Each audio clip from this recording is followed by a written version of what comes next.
तो chapter wise Hindi की theory देखेंगे, ठीक है। तो पहला देखते हैं हम, हिंदी से शुरू करते हैं, ठीक है। तो हिंदी वर्णमाला, तो मैंने जो हिंदी लिखा है ना यहाँ पे दो टाइप से लिखा है। एक लिखा है नॉर्मल हिंदी, ठीक है, जिसमें क्या है बिंदा नहीं ऊपर, ठीक है, ऊपर बिंदा लगा के नीचे लगा रखा है मैंने, नीचे नौ बना रखा है, और दूसरे में ऊपर बिंदा लगा रखा है, ठीक है। तो दोनों में से कौन सा सही है पूछा है, तो दोनों के होंगे सही होंगे, ठीक है, दोनों के हैं सही हैं। आगे देखते हैं, और इसमें हम ज़्यादा टाइम पास नहीं करेंगे, ठीक है, सीधे सवाल और सीधे समझाते हुए आगे बढ़ेंगे। पहला है हमारा हिंदी। तो हिंदी जो है ना वो फारसी भाषा का शब्द है, ठीक है। हिंदी किस भाषा का शब्द है पूछा है, तो हिंदी जो हमारा फारसी भाषा का शब्द है, और इसका जो नामकरण किया था हिंदी का वो ईरानियों ने किया था, ठीक है। हिंदी किस भाषा का शब्द है, तो फारसी भाषा का शब्द है हिंदी, पर इसका जो नामकरण किया था ना वो किसने किया था, तो ईरानियों द्वारा नामकरण किया गया था, ठीक है। हिंदी का नामकरण किया था ईरानियों ने। तो हिंदी का अगर विकास की बात करें ना, तो हिंदी के विकास में देखें तो हिंदी का जो विकास हुआ था वो संस्कृत से हुआ था, ठीक है। हिंदी का विकास किससे हुआ था, तो संस्कृत से हिंदी का विकास हुआ था। सबसे पहले संस्कृत, उसके बाद फिर पाली, प्राकृत, अपभ्रंश और हिंदी, ठीक है। संस्कृत क्या जो हमारी हिंदी है ना वो कैसे बटी है, तो पहले आया था हमारा संस्कृत, संस्कृत से फिर पाली, फिर प्राकृत, फिर अपभ्रंश और फिर हिंदी आया था, ठीक है। ऐसे हिंदी का रूप आगे बढ़ा था। तो जो संस्कृत है ना उसको देववाणी या गिरवाणी कहते हैं, ठीक है। देववाणी या गिरवाणी, जिसका मतलब क्या है ना, देववाणी गिरवाणी का मतलब होता है कि देवताओं की का बोलना, ठीक है, देवताओं की वाणी, ठीक है, देवताओं की वाणी या देवताओं का जो बोलना होता है उसे देववाणी या गिरवाणी कहते हैं। तो संस्कृत का हमने हिंदी कैसे बनी थी वो देख लिया, ठीक है। तो पहले क्या बनी थी, संस्कृत से पाली बनी थी, उसके बाद प्राकृत बनी थी, उसके बाद अपभ्रंश और फिर हिंदी, ठीक है। तो जो पाली थी ना, जो पाली भाषा है वो बौद्ध समय की भाषा है, ठीक है, बौद्ध समय की भाषा। और जो महात्मा बुद्ध की टाइम पीरियड पे जो उपदेश लिखे गए थे ना वो पाली भाषा का प्रयोग करते हुए लिखे गए थे, ठीक है। उसके बाद है प्राकृत। प्राकृतिक जो भाषा है वो जैन, ठीक है, वो क्या है जैन समय की टाइम पीरियड की है, ठीक है, जैन समय पे चली थी, और ये महावीर स्वामी के टाइम पीरियड की भाषा है, ठीक है। प्राकृतिक भाषा महावीर स्वामी के टाइम पीरियड की है और जैन के समय पे चली थी। उसके बाद है अपभ्रंश। अपभ्रंश का जो अर्थ होता है बिगड़ा हुआ, ठीक है, बिगड़ा हुआ, यानी जो हिंदी का अगर पूछा है ना, हिंदी का जो बिगड़ा हुआ स्वरूप क्या है तो वो अपभ्रंश है, ठीक है। हिंदी का बिगड़ा हुआ स्वरूप क्या है तो अपभ्रंश है। अगर बात करें हिंदी की जननी, ठीक है, हिंदी की अगर जननी पूछा है ना तो हिंदी की जननी का क्या हो जाएगी, अपभ्रंश हो जाएगी, ठीक है। हिंदी की जननी अपभ्रंश हो जाएगी। पर हिंदी की अगर आदि जननी पूछी जाए, ठीक है, हिंदी की अगर आदि जननी पूछी जाए ना तो उस टाइम पीरियड पे हमारा आंसर बनेगा संस्कृत, ठीक है। हिंदी की आदि जननी संस्कृत होती है, पर हिंदी की जो जननी है ना वो अपभ्रंश होती है, ठीक है। क्या होता है, अपभ्रंश होती है हिंदी की जननी, और आदि जननी पूछा है तो संस्कृत है, ठीक है। आगे हमारा संस्कृत है। तो संस्कृत के दो रूपों में बांट सकते हैं संस्कृत, तो हम वैदिक संस्कृत और लौकिक संस्कृत, ठीक है। संस्कृत क्या है, वैदिक और लौकिक दो रूप में बटी है। तो अगर वैदिक संस्कृत की बात करें ना, वैदिक संस्कृत जो है वैदिक यानी दो शब्दों से बने मिलकर बनाया वैदिक संस्कृत का जो रूप है। और जो इसमें लिखा गया जो पहला ग्रंथ है ना, वैदिक पूछा है ना तो पहला ग्रंथ क्या होगा, वेद लिखे गए थे, ठीक है। सबसे पहले क्या लिखे गए थे संस्कृत में, जो वैदिक संस्कृति है उसमें सबसे पहले वेद लिखे गए थे, ठीक है। वेद टोटल कितने हैं, तो टोटल 4 वेद है, ठीक है, जिसमें जो सबसे प्राचीन वेद है वो ऋग्वेद है, ठीक है। सबसे प्राचीन वेद ऋग्वेद है, उसके बाद यजुर्वेद, सामवेद और अथर्ववेद है, ठीक है। सबसे प्राचीन वेद हो जाएगा ऋग्वेद, उसके बाद यजुर्वेद, सामवेद, अथर्ववेद, ठीक है, अथर्ववेद। और अगर पूछा है कि सबसे जो नवीन वेद है ना वो कौन सा है, तो सबसे नवीन वेद है अथर्ववेद, ठीक है, सबसे नवीन वेद है। अगर पूछा है कि जो वेद है उसमें से वेद त्रयी कौन कौन से हैं, तो आप उसमें से अथर्ववेद को छोड़ देना, बाकी जो ऋग्वेद, यजुर्वेद और सामवेद बचते हैं ना वो वेद त्रयी में आते हैं, ठीक है। किस में आते हैं, वेद त्रयी में आते हैं ये। तो संस्कृत में देखते हैं कि किन किन जो ग्रंथों या किसका लेखों कौन कौन से लेख लिखे गए थे, ठीक है, संस्कृत में।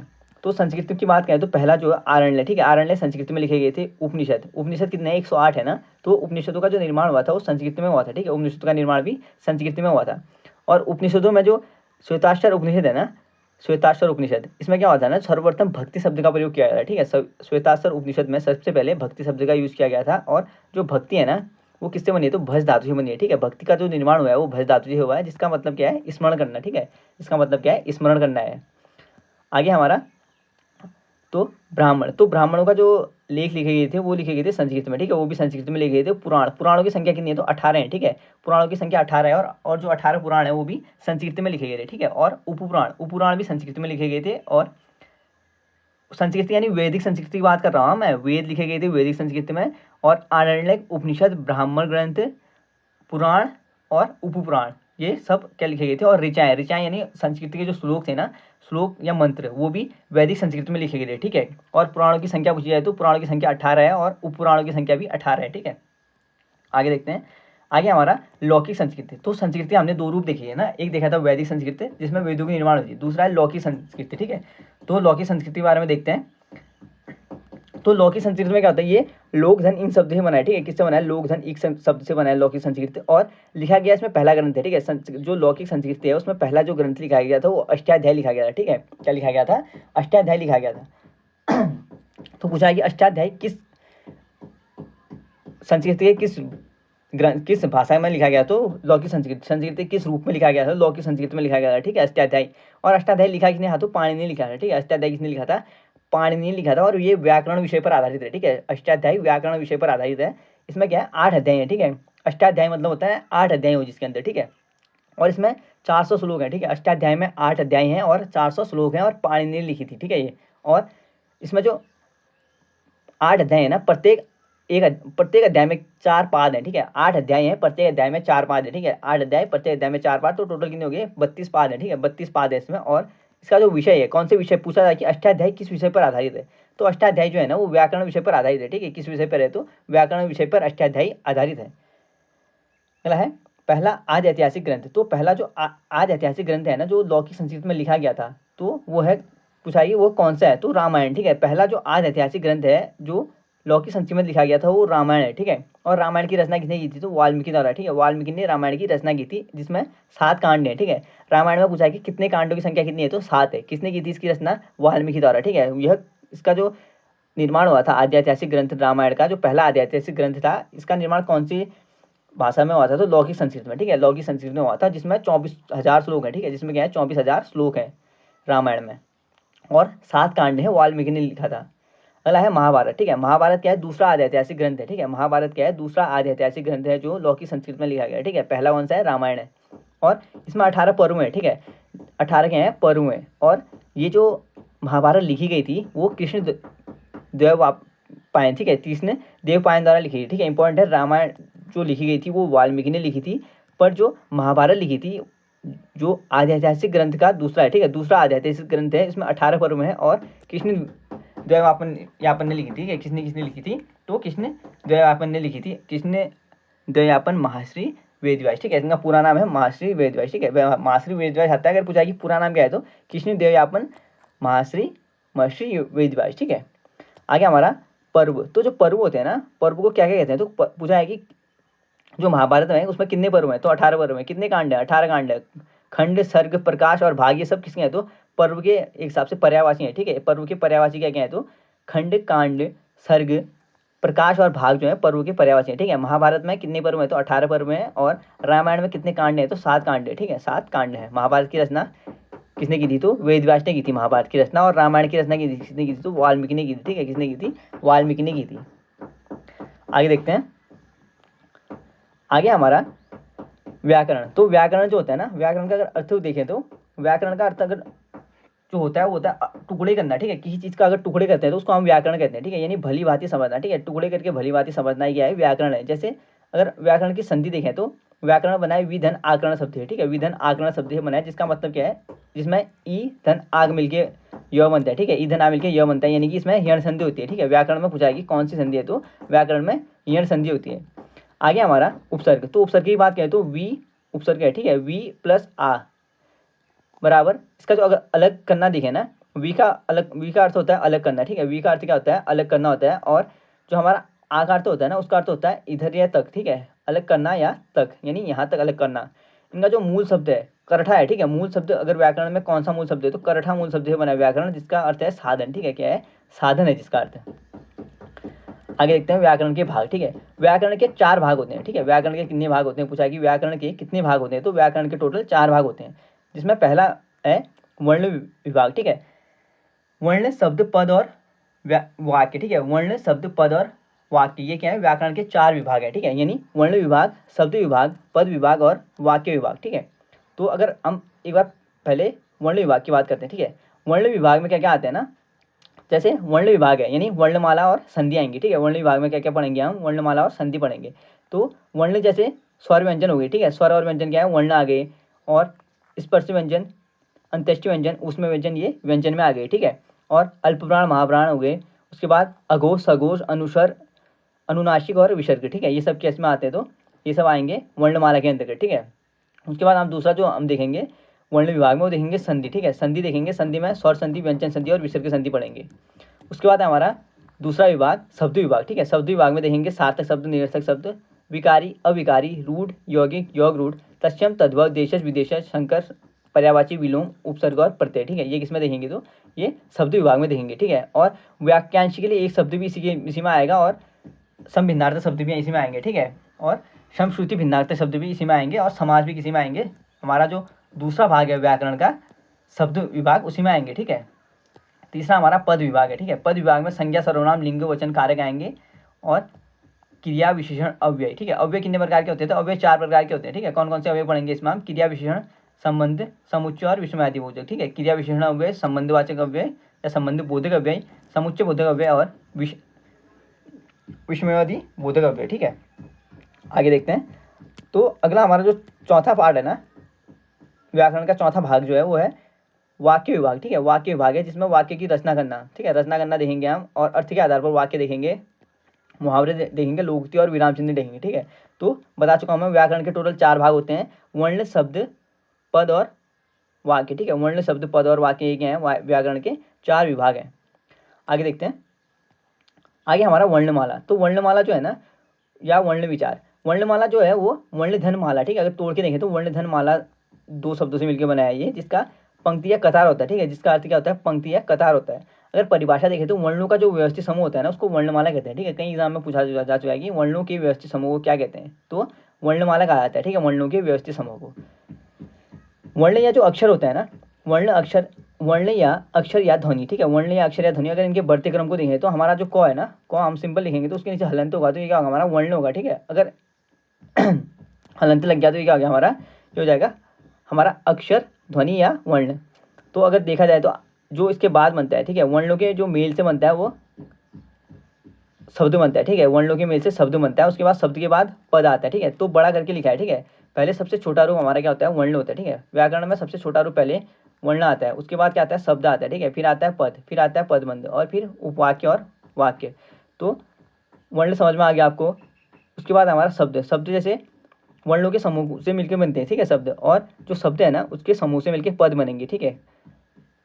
वर्ण जो शब्दों के समूह मिलकर पद बनाएंगे और 2 पदबंध, ठीक है। 2 पद जब आपस में जुड़ेंगे ना तो पदबंध बनेंगे, ठीक है। 2 पद आपस में जुड़ेंगे तो पदबंध बनेंगे और जब 2 पदबंध आपस में जुड़ेंगे तो वो उपवाक्य बनेंगे, ठीक है। पर सहायक क्रिया नहीं होगी इसमें, ठीक है। उपवाक्य बनेंगे पर सहायक क्रिया नहीं होगी। जैसे सहायक क्रिया नहीं होगी का मतलब क्या कह रहा हूँ मैं आपको, जैसे लिखा है ना मैंने एक सेंटेंस नीचे, कलम से पत्र लिखा, ठीक है। पर कलम से पत्र लिखा, पर जब हम उपवाक्य बना रहे हैं तो कलम से पत्र लिखा लिखा है, पर हम जब वाक्य बनाएंगे तो क्या लिखेंगे इसको? कलम से पत्र लिखा गया, ठीक है। कलम से पत्र लिखा गया है। आगे देखते हैं ध्वनि। तो ध्वनि जो है ना भाषा की मौखिक इकाई को ध्वनि कहते हैं, ठीक है। भाषा की जो मौखिक इकाई होती है ना उसको ध्वनि कहा जाता है, ठीक है। ध्वनि की 3 रीतियाँ होती है, ठीक है। ध्वनि की जो रीतियाँ होती है ना वो कितनी होती है? 3 होती हैं। तो कौन कौन सी होती है ध्वनि की रीतियाँ वो देख लेते हैं। तो संयुक्त ध्वनि और संप्रयुक्त ध्वनि और युग्मक ध्वनि, ठीक है। संयुक्त, संप्रयुक्त और युग्मक ध्वनि, ठीक है। 3 प्रकार की ध्वनियाँ होती हैं। तो संयुक्त ध्वनि की बात करें ना अगर हम, इसमें क्या होता है? जब दो व्यंजन ध्वनियाँ संयुक्त होकर किसी एक स्वर के सहारे बोली जाए, ठीक है। जब 2 व्यंजन ध्वनियाँ है ना वो संयुक्त होकर किया जाए, किसी एक स्वर के सहारे बोली जाए तो उसे संयुक्त व्यंजन कहेंगे, ठीक है। जैसे क ख ग लिखा है ना इसमें, तो ये क्या आ जाएंगे? हमारे संयुक्त व्यंजन में आ जाएंगे, ठीक है। किसमें आ जाएंगे? संयुक्त व्यंजन में। तो इसमें स्वर लग के क्या होता है? ये एक पूर्ण रूप से बनते हैं, ठीक है। जब तक इसमें स्वर नहीं लगा, जैसे यहाँ पे लिखा है प्राण लिखा है ना, तो पहले प को तोड़ा है, ठीक है। तो प्राण लिखा है तो पहले क्या किया ना, ये प्राण है, ठीक है। प्राण को अगर हम तोड़ेंगे तो प आ जाएगा, ठीक है। प हलंत आएगा, पर इस पे बाद अ नहीं आएगा। क्यों? क्योंकि प तो आधा ही है ना पहले से। उसके बाद र आएगा, ठीक है। र के बाद क्या आएगा? पर रा, ऐसे आ रहा है ना, तो फिर प्लस आ की मात्रा लगेगी, ठीक है। ये क्या हमारा स्वर लगा है, ठीक है। स्वर के माध्यम से बोला जा रहा है ना। उसके बाद फिर ल, उसके बाद ण पूरा है ना तो उसमें लास्ट में क्या लगेगा? और, ठीक है। तो वैसे ही लगेंगे जैसे मलान, म धन आधा मौ लिखा है तो अ नहीं आएगा, ठीक है। जो आधा होगा उसके लिए अ नहीं आएगा, जब पूरा होगा तब अ आएगा, ठीक है। जैसे 9 लिखा है ना यहाँ पे तो 9 के बाद अ आएगा। जैसे ना लिखा है तो ना के बाद आ आता है, ठीक है। 9 लिखते उसके बाद आ जाता है, तो ये बना लीजिएगा, ठीक है। तो दूसरा हमारा जो ध्वनि का प्रकार है वो संपृक्तक ध्वनि है, ठीक है। संपृक्तक ध्वनि।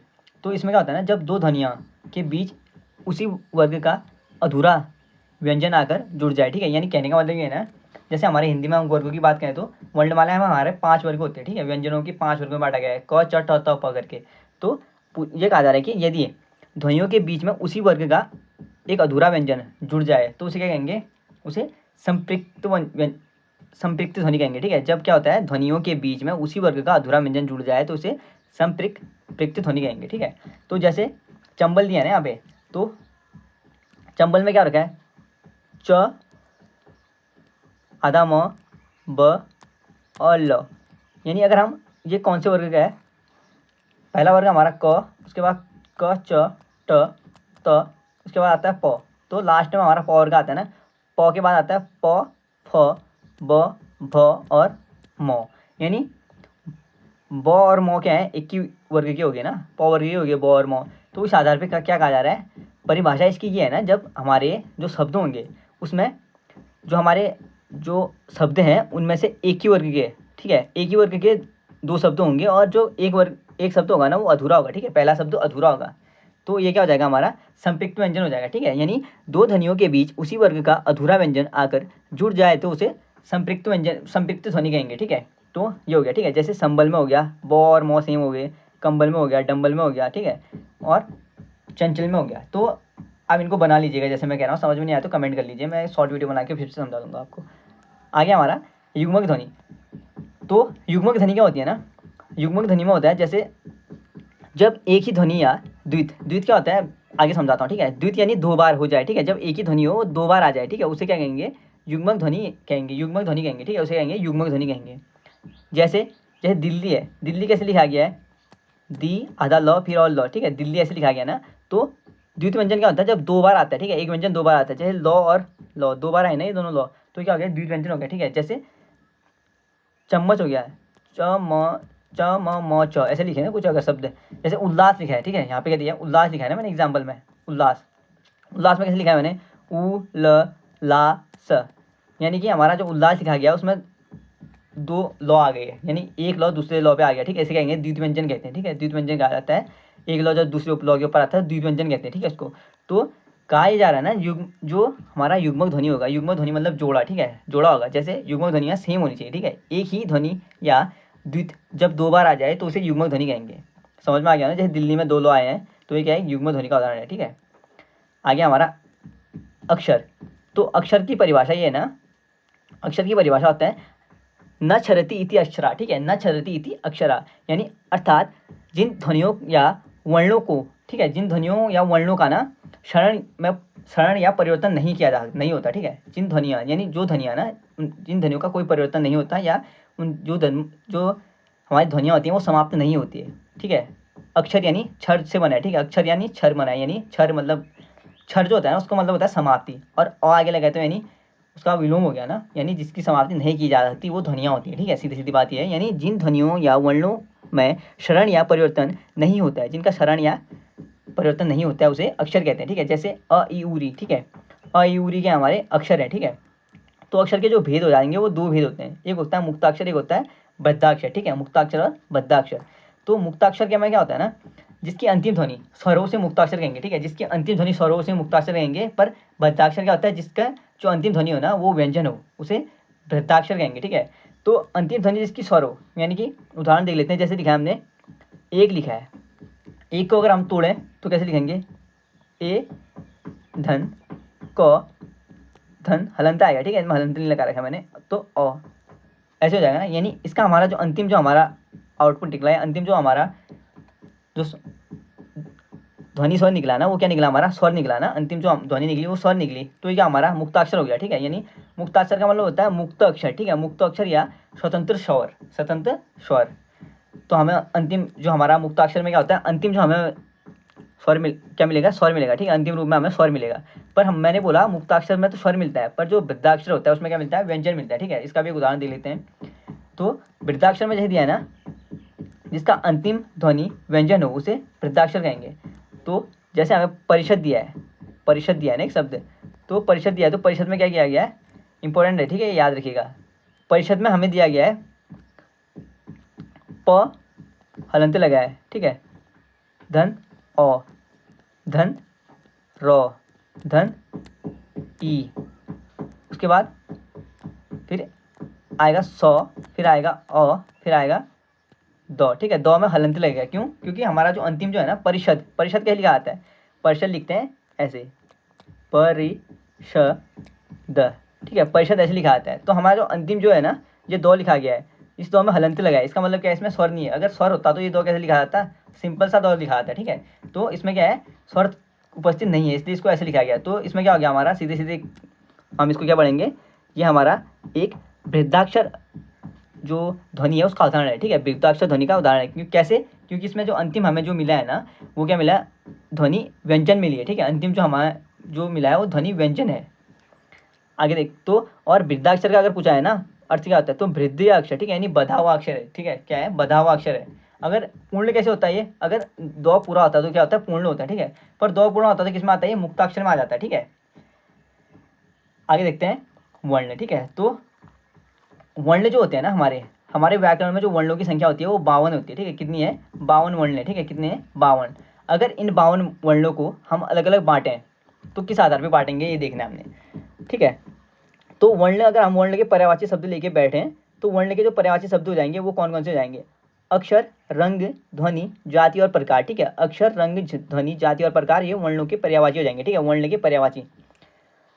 तो 52 वर्ण, 52 वर्णों को अगर दो भागों में बांटें तो एक हो जाएगा स्वर, दूसरा हो जाएगा व्यंजन। ठीक है, स्वर और व्यंजन हो जाएंगे, जिसमें हम 11 स्वर लेते हैं। ठीक है, स्वर अगर पूछा है कि सर या अच, सर को अच भी कहते हैं। ठीक है, और व्यंजन को क्या कहते हैं, तो जो व्यंजन होते हैं हमारे, व्यंजनों को व्यंजन, व्यंजनन और हल कहा जाता है। ठीक है, व्यंजन, व्यंजनन और हल कहा जाता है व्यंजनों को। ठीक है, अगर स्वरों की बात करें तो स्वरों की संख्या कितनी होती है, तो 11 होती है। ठीक है, स्वरों की संख्या 11 होती है और व्यंजनों की संख्या 41 यानी 41 होती है। ठीक है, 41 व्यंजन होते हैं और 11 स्वर होते हैं, दोनों मिला के 52 हो गए। ठीक है, दो भागों में बांट दिया हमने वर्णों को, स्वर और व्यंजन में, अच और हल में। ठीक है, तो स्वरों की बात करें तो स्वतंत्र रूप से बोले जाने वाले या लिखे जाने वाले जो हमारे हिंदी वर्णमाला में जो वर्ण होते हैं ना, वो उनको क्या है, स्वतंत्र रूप में लिखे जा सकते हैं। ठीक है, स्वतंत्र रूप से लिखे या बोले जा सकते हैं उनको।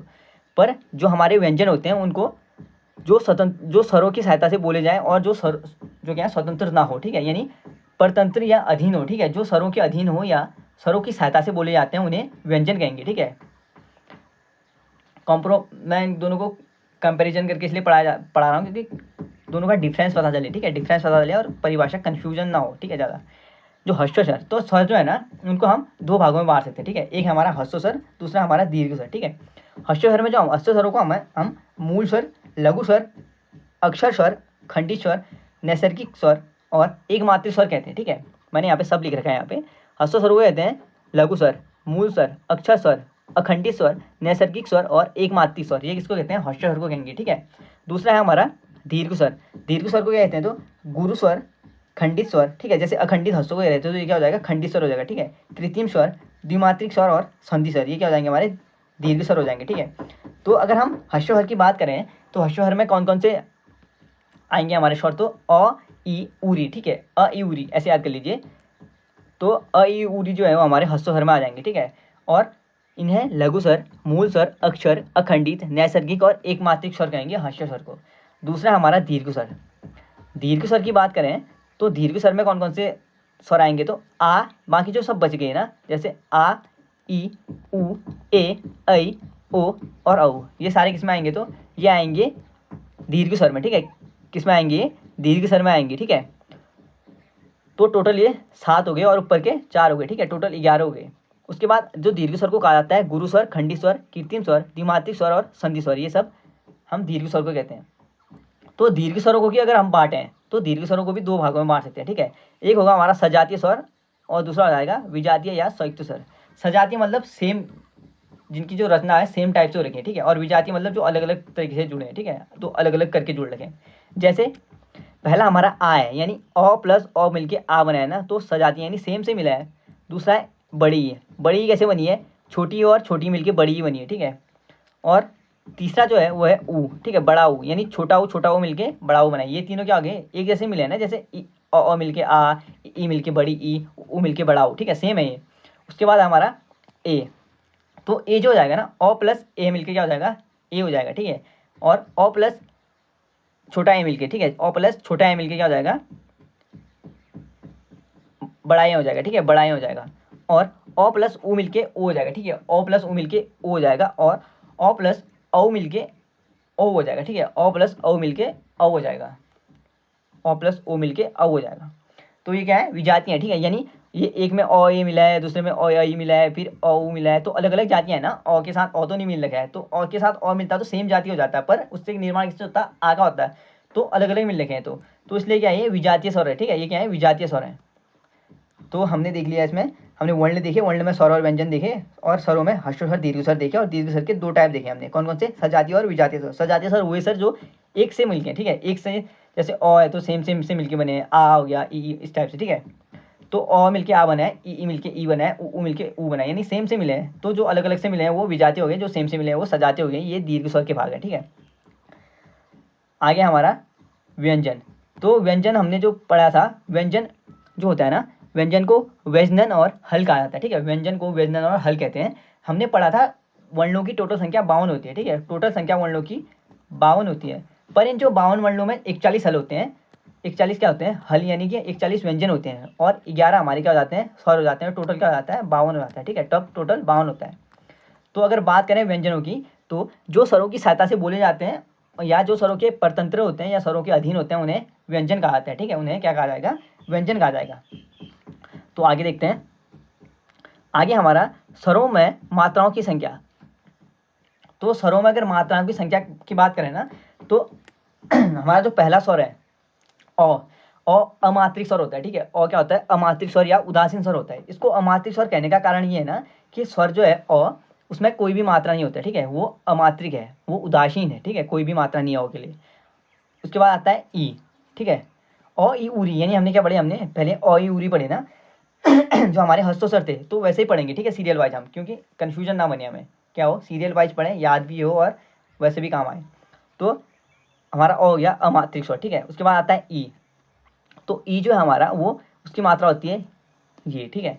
उसके बाद री की मात्रा होती है ये, ठीक है। उसके बाद ऊ की मात्रा हम ऐसे लगाते हैं ना, ऊ जैसे नू लिखते हैं, तो नू कैसे लिखते हैं, ऐसे लिखते हैं ना नू, तो ये ऊ की मात्रा लगती है, ठीक है, इसमें।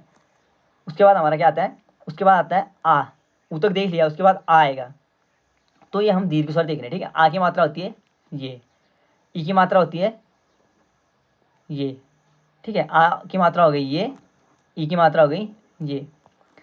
उसके बाद ऊ की मात्रा देखते हैं, ऊ की मात्रा होती है ये, ठीक है, जैसे हम क्या लिखते हैं, कू लिखते हैं ना, तो कू में ऊ की मात्रा ऐसे लगते हैं, ठीक है। ऊ की मात्रा के बाद हमारा आ गया ए की मात्रा। तो ए की मात्रा कैसे लिखते हैं, एक डंडा हो जाएगा ए की मात्रा, और दो डंडे हो जाएंगे तो ए की मात्रा हो जाता है, ठीक है। और ओ की मात्रा कैसे होता है, एक डंडा और ऐसे करके ओ की मात्रा हो जाएगी।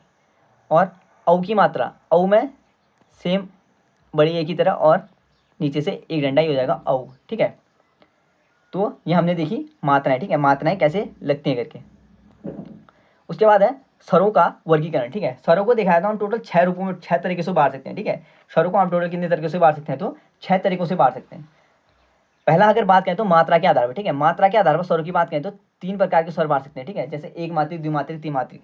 आगे बताऊंगा मैं, अभी सिंपल सिंपल से बता देता हूँ, ठीक है, जिससे कन्फ्यूजन ना हो। तो मात्रा के आधार पर स्वर कितने प्रकार के, 3 प्रकार के। मुखाकृति के आधार पर, ठीक है, यानी मुख की जो आकृति बनती है ना, उसके आधार पर स्वर कितने प्रकार के, 4 प्रकार के, ठीक है, कितने प्रकार के, 4 प्रकार के। आगे देखते हैं जिह्वा के आधार पर स्वर के भाग, ठीक है। तो जिह्वा के आधार पर कितने हो जाएंगे स्वर, 3 हो जाएंगे, ठीक है। जिह्वा के आधार पर, यानी हमारी जो जीव है उसके आधार पर 3 प्रकार के स्वर हो जाएंगे, ठीक है। ओष्ठाकृति के आधार पर स्वर, तो ओष्ठ यानी कि होंठों की आकृति के आधार पर जो हमारे स्वर होंगे ना, वो हमारे 2 हो जाएंगे, ठीक है। होंठों की या ओष्ठाकृति के आधार पर स्वर 2 हो जाएंगे, ठीक है।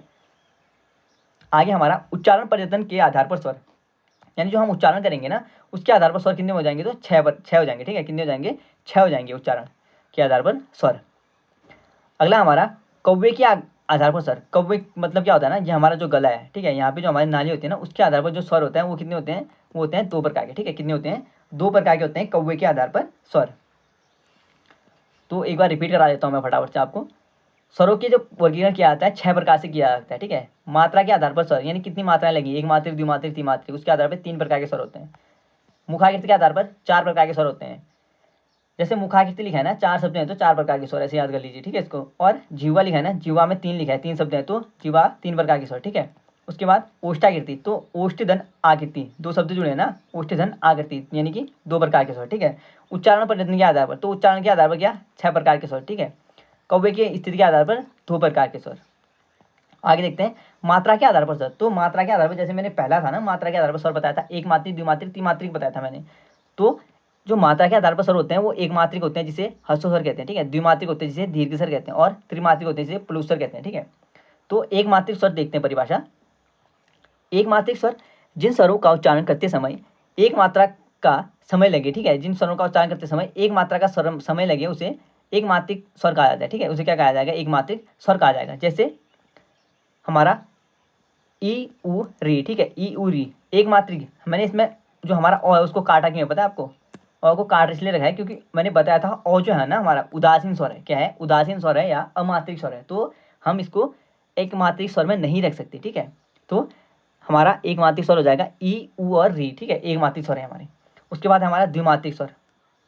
तो द्विमात्रिक स्वर हो जाएगा जिन स्वरों का उच्चारण करते समय दो मात्रा का समय लगे उसे द्विमात्रिक स्वर कहेंगे, या एक मात्रिक स्वर से जिन स्वरों का उच्चारण करते समय एक मात्रिक स्वर से दुगना समय लगे उसे द्विमात्रिक स्वर कहा जाएगा, ठीक है।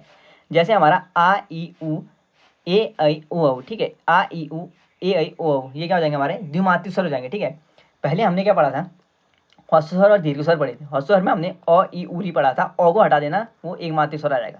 बाकी द्विमात्रिक जो स्वर है उसमें जो हमने दीर्घ स्वर पढ़े थे आ ई उ ए ऐ ओ औ, ये पढ़े थे हमने दीर्घ स्वर में ना। तो दीर्घ स्वर और द्विमात्रिक स्वर में सेम होंगे, ठीक है। बस क्या करना है? ह्रस्व स्वर का अ हटा देना है एक मात्रिक में। तो द्विमात्रिक में परिभाषा बता दी मैंने, जिन स्वरों का उच्चारण करते समय दो मात्रा का समय लगे उसे द्विमात्रिक स्वर कहेंगे, ठीक है। आगे हमारा त्रिमात्रिक स्वर।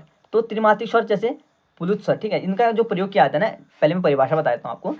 जिन स्वरों का उच्चारण करते समय तीन मात्रा का समय लगे या दीर्घ स्वर से ज्यादा समय लगे, ठीक है। एक मात्रिक स्वर क्या था जिसमें थोड़ा समय लग रहा था, द्विमात्रिक स्वर क्या था जिसमें एक मात्रिक स्वर से दुगना समय लग रहा था। तो त्रिमात्रिक स्वर या जो पुलुत स्वर है ना, वो क्या है? जिन स्वरों का उच्चारण करते समय तीन मात्रा का समय लगे या दीर्घ स्वर से ज्यादा समय लगे उसे त्रिमात्रिक स्वर कहेंगे, ठीक है, या पुलुत स्वर कहेंगे उसको। त्रिमात्रिक और पुलुत स्वर एक है, ठीक है। इसके प्रतीक के लिए हिंदी में ई टाइप का है ये, पर ई नहीं है, ठीक है। जैसे ओम लिखते हैं हम, ओम लिखते हैं ना, तो ऐसे ऐसे करके प्रयोग करते हैं, ठीक है। तो ये क्या है? एक साइन है, ठीक है, इसका क्या है? साइन है, ठीक है, इसका प्रयोग करते हैं इसके प्रतीक के रूप में। जैसे उदाहरण दिया है ओम। ओम में क्या है? तीन मात्राएं, ठीक है। ओ की अपनी मात्रा होगी, उसके बाद बीच में फिर म हो गया, ठीक है। यानी क्या है? ओम क्या है? त्रिमात्रिक स्वर है, ठीक है। ज्यादातर जो हमारे पुलुत स्वर या जो त्रिमात्रिक स्वर होते हैं ना, उनका प्रयोग किया जाता है नाटकीय मनोरंजन में, ठीक है। नाटकों में इसका प्रयोग किया जाता है, ठीक है। कौवे की स्थिति के आधार पर स्वर। तो कौवे की जो स्थिति के आधार पर स्वर हैं तो वो दो प्रकार के होते हैं, ठीक है। कितने प्रकार के होते हैं? दो प्रकार के होते हैं। एक होता है निरुनासिक, दूसरा होता है अनुनासिक, ठीक है। निरुनासिक स्वर और अनुनासिक स्वर।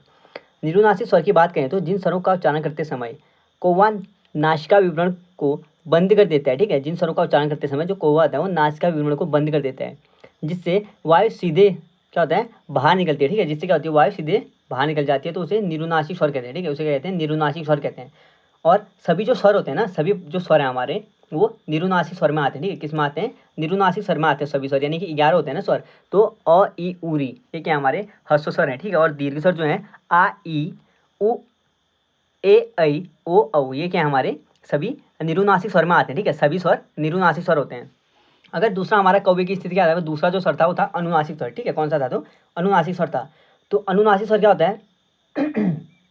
तो जिन स्वरों का उच्चारण करते समय कौवा बीच में अटक जाता है, ठीक है, बीच में अटक जाता है, जिससे आधी वायु मुख से बाहर निकलती है और आधी वायु नाक से, ठीक है। आधी वायु मुंह से बाहर निकलती है और आधी नासिका से बाहर निकलती है, उन्हें अनुनासिक स्वर कहते हैं, ठीक है। उन्हें क्या कहेंगे? हम अनुनासिक स्वर कहेंगे। जैसे सिंपल सा क्या है ना, इसमें अ आ इ उ ऐसे करके लिखना है, अ आ इ उ, उसके बाद आ से करके ए, ठीक है। सारे वही 11 आएंगे, ठीक है। 1 2 3 4 5 6 7 8 9 10, ठीक है। 9 10 आएंगे, इसमें री नहीं आएगा, ठीक है।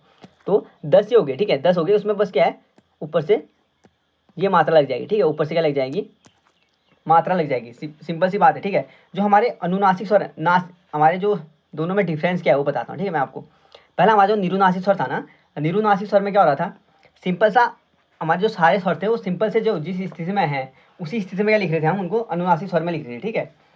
तो हमारे अनुनासिक स्वर जो होते हैं वो होते हैं, हमारे जो निरुनासिक स्वर है वो होते हैं 11, ठीक है। निरुनासिक स्वर 11 होते हैं।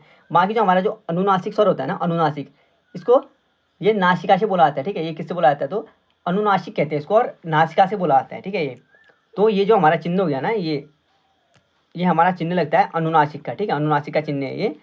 तो अनुनासिक स्वर में क्या होता है कि सभी जो स्वर हैं जो जिनको बोलने में बीच में कौवा अटक जाता है, जिसकी कुछ वायु मुंह से निकलती है, कुछ नाक से निकलती है, ठीक है। तो उदाहरण ये जो हमारे अ लगाना, ऊपर से अनुनासिक का चिन्ह लग जाएगा, ठीक है। अ ऊपर से अनुनासिक का चिन्ह, और आ हो जाएगा ऊपर से अनुनासिक का चिन्ह, ठीक है।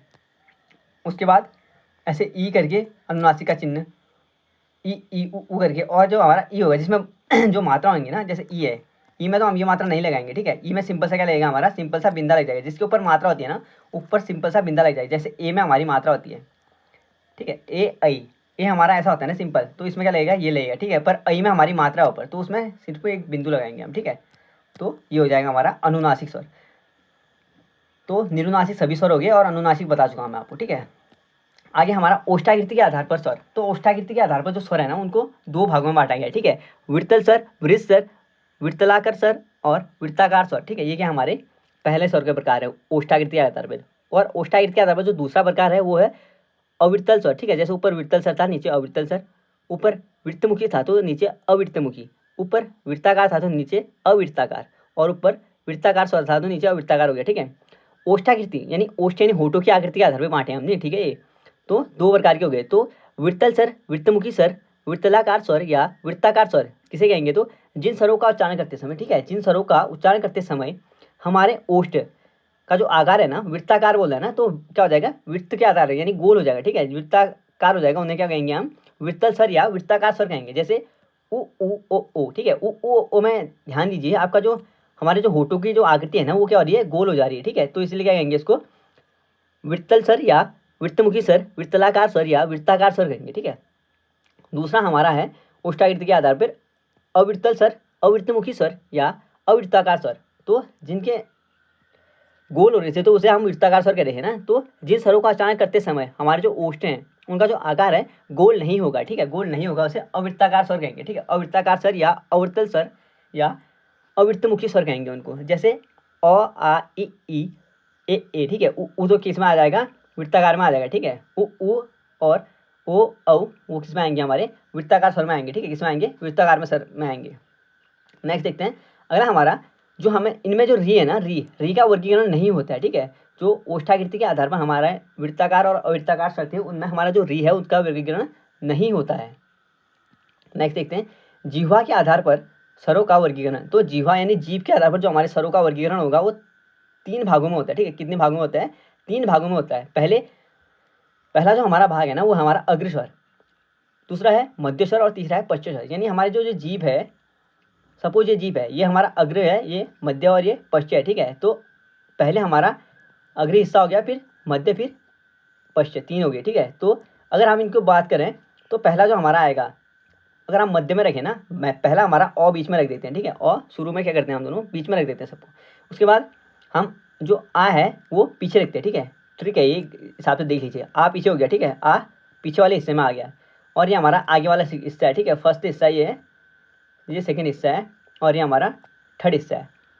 तो पहला जो हो गया वो मध्य में हो गया, अ मध्य में हो गया, आ पश्चिम में हो गया, ठीक है। उसके बाद अ आ गया ना, उसके बाद ई ये हमारे आगे हो गए, ठीक है। उसके बाद हमारा हो जाएगा उ। तो हमने आगे कर दिया ना, अब उ और उ ये पीछे हो गया। उसके बाद अ आ ई उ के बाद क्या होता है, ए आई ना, तो ए आई हमारा क्या हो जाएगा, ऊपर हो जाएगा, ठीक है। ए आई ऊपर आ जाएगा। उसके बाद ओ औ बचा, ठीक है। तो ओ और औ हमारा क्या हो जाएगा, नीचे हो जाएगा, ठीक है। औ बीच में हो जाएगा, ठीक है, ठीक है, ठीक है, इसको अच्छी याद रखिएगा। औ हमारा बीच में आ जाएगा, ठीक है, औ बीच में हो गया। उसके बाद आ नीचे, उसके बाद दो दो मारते हैं, ई हो गया ऊपर, फिर उ नीचे, ए आई ऊपर, ओ नीचे। अगर वैसे याद नहीं हो रहा तो ऐसे याद कर सकते हैं, ठीक है। तो दोबारा से इसकी परिभाषा बताने की जरूरत तो नहीं होगी इसी, ठीक है। तो एक बार बता देता हूँ फिर भी। अग्रसर होते हैं जिनमें क्या होता है, जिस स्वरों का उच्चारण करते समय जिह्वा का आगे का भाग ऊपर उठता है, ठीक है, अग्रभाग ऊपर उठता है, अग्रस्वर कहते हैं। जैसे ई ए, ऐसे याद नहीं हो रहा तो ट्रिक से, ठीक है। पहला बीच में, उसके बाद एक पीछे, उसके बाद दो आगे, फिर दो पीछे, दो आगे, दो पीछे। मध्यस्वर क्या हो जाएगा, जिन स्वरों का उच्चारण करते समय जिह्वा का स्थान या जिह्वा की जो स्थिति है वो हमारे बीच में रहेगी, ठीक है। जिह्वा की जो अवस्था रहती है वो हमारे क्या रहती है, बीच में रहती है, ठीक है, समान अवस्था में रहती है, मतलब वो क्या हो जाएगा, मध्य अवस्था में हो जाएगा, ठीक है। मध्य यानी अ हो गया हमारा, अ को क्या कहते हैं, हमारा उदासीन स्वर भी कहते हैं, ठीक है।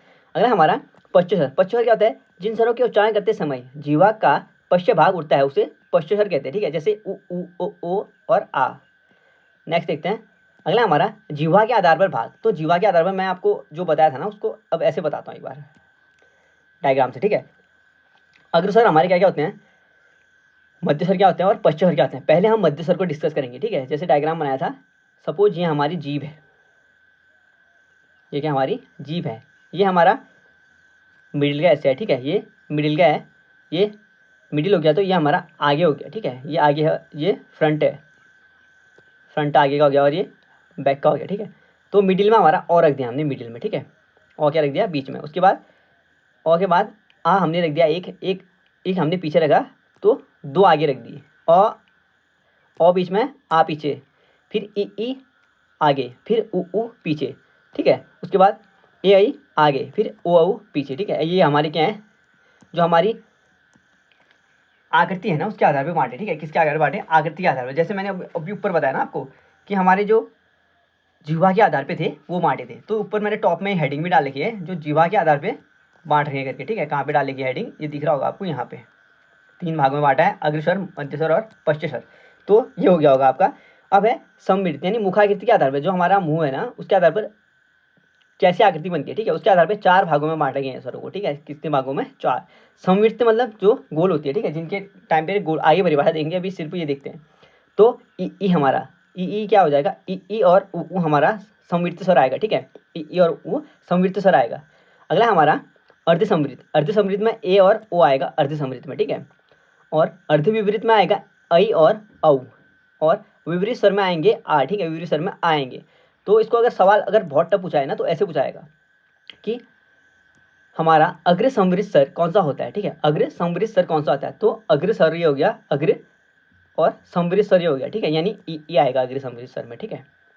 अगर पूछा जाए कि हमारा पश्च समवृत्त स्वर कौन सा आ जाएगा, तो पश्च स्वर में आ जाएगा हमारा उ और समवृत्त स्वर में आ जाएगा, समवृत्त स्वर की लाइन ये है पर पश्चिम में कौन सी करेक्ट कर रही है, ये वाली ना, दोनों जब साथ मिलेंगी तो उ हो जाएगा, ठीक है। तो पश्च समवृत्त स्वर कौन सा आ जाएगा हमारा, उ हो जाएगा, ठीक है। ऐसे याद रखिए, इनको याद क्या रखना है, इनको टेबल अगर याद होगी तो सब वैसे याद होगा।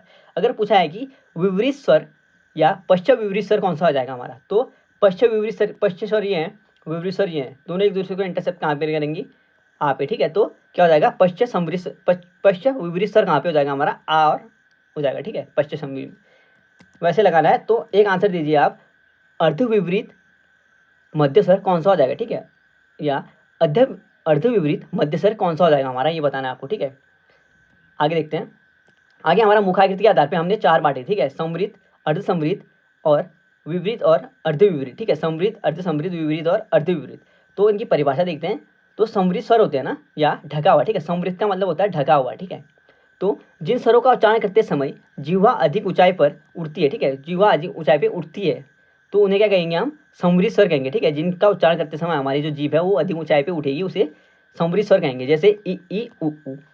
आगे हमारा अर्ध समवृत्त स्वर, अर्ध समवृत्त स्वर क्या हो जाएगा, इसका मतलब होता है आधा ढका हुआ, ठीक है। समवृत्त का मतलब हुआ ढका हुआ, दूसरा है आधा ढका हुआ, ठीक है, अर्ध यानी आधा।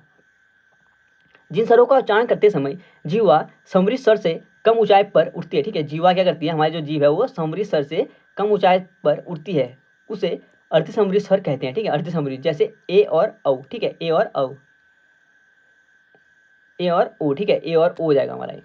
आगे हमारा विपरीत स्वर, तो विपरीत स्वर जिन स्वरों का उच्चारण करते समय, विपरीत मतलब खुला हुआ, ठीक है, जिन स्वरों का उच्चारण करते समय हमारा मुख संपूर्ण खुला होता है, ठीक है, संपूर्ण खुला खुलेगा तो क्या होगा, विपरीत स्वर आएगा, ठीक है, संपूर्ण खुला होगा तो विपरीत स्वर कहेंगे उसको। जैसे आ करेंगे तो हमारा मुंह पूरा खुला रहता है ना, आ करने पे, तो वो क्या हो जाएगा हमारा विपरीत स्वर हो जाएगा, ठीक है।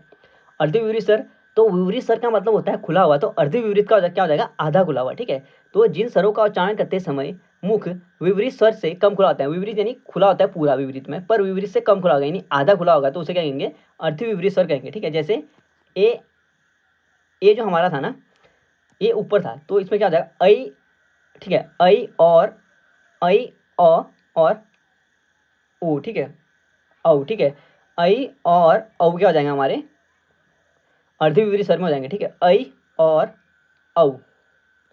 अगला हमारा अर्ध समृद्ध स्वर, तो अर्ध समृद्ध स्वर यानी आधा, ठीक है, आधा समृद्ध। तो इसमें हमारे दोनों में कॉमन रहेंगे, ठीक है, ई और ई। अग्र वाले में क्या हो जाएगा, अग्र समृद्ध में ई आएगा और समृद्ध में क्या आएगा ई ई, तो दोनों क्या हो जाएंगे कॉमन है, ठीक है, दोनों में क्या है कॉमन है। मध्यवर्ती स्वर, तो मध्यवर्ती स्वर क्या हो जाएगा आ हो जाएगा, ठीक है, टेबल में से आप सब देख सकते हो, ठीक है, मध्यवर्ती स्वर आ हो जाएगा। उच्चारण परिवर्तन के आधार पर स्वर, तो उच्चारण परिवर्तन यानी उच्चारण हम जिस जहाँ पे जिस आधार पे करते हैं या जिस पॉइंट से करते हैं ना, उनके आधार पर स्वर हमारे कितने होंगे, तो 6 होंगे, ठीक है, 6 होंगे। पहला जो हम उच्चारण करते हैं ना हमारे शरीर में, तो पूरा गले का खेल है, ठीक है, गले के से लेके हमारे मुंह का खेल है पूरा, ठीक है, यहाँ से लेके मुंह का खेल है ये। तो देखते हैं इसको। तो पहला जो हमारा कंठ आता है, ठीक है, कंठ, तालु, मूर्धन्य, कहीं पे दंत मिलेगा आपको, ओष्ठ, कंठोष्ठ और कंठोष्ठ में, ठीक है। तो अगर इनको याद करने की कोशिश करें तो याद ऐसे होंगी है। कंठ, चलिए कंठ रखो, पहले याद करो ये वाली लाइन है, ठीक है, कंठ, तालु, मूर्धा, ओष्ठ, कंठ तालव्य और कंठोष्ठ, ठीक है, ऐसे याद करना है इसको। एक बार और बताता हूँ मैं आपको ट्रिक के साथ। पहला हमारा कंठ दिया है ना, कंठ, तालु, मूर्धा, तो सबको याद रहेगा, 3 तो हैं, कंठ, तालु, मूर्धा, ठीक है। उसके बाद ओष्ठ यानी होठ।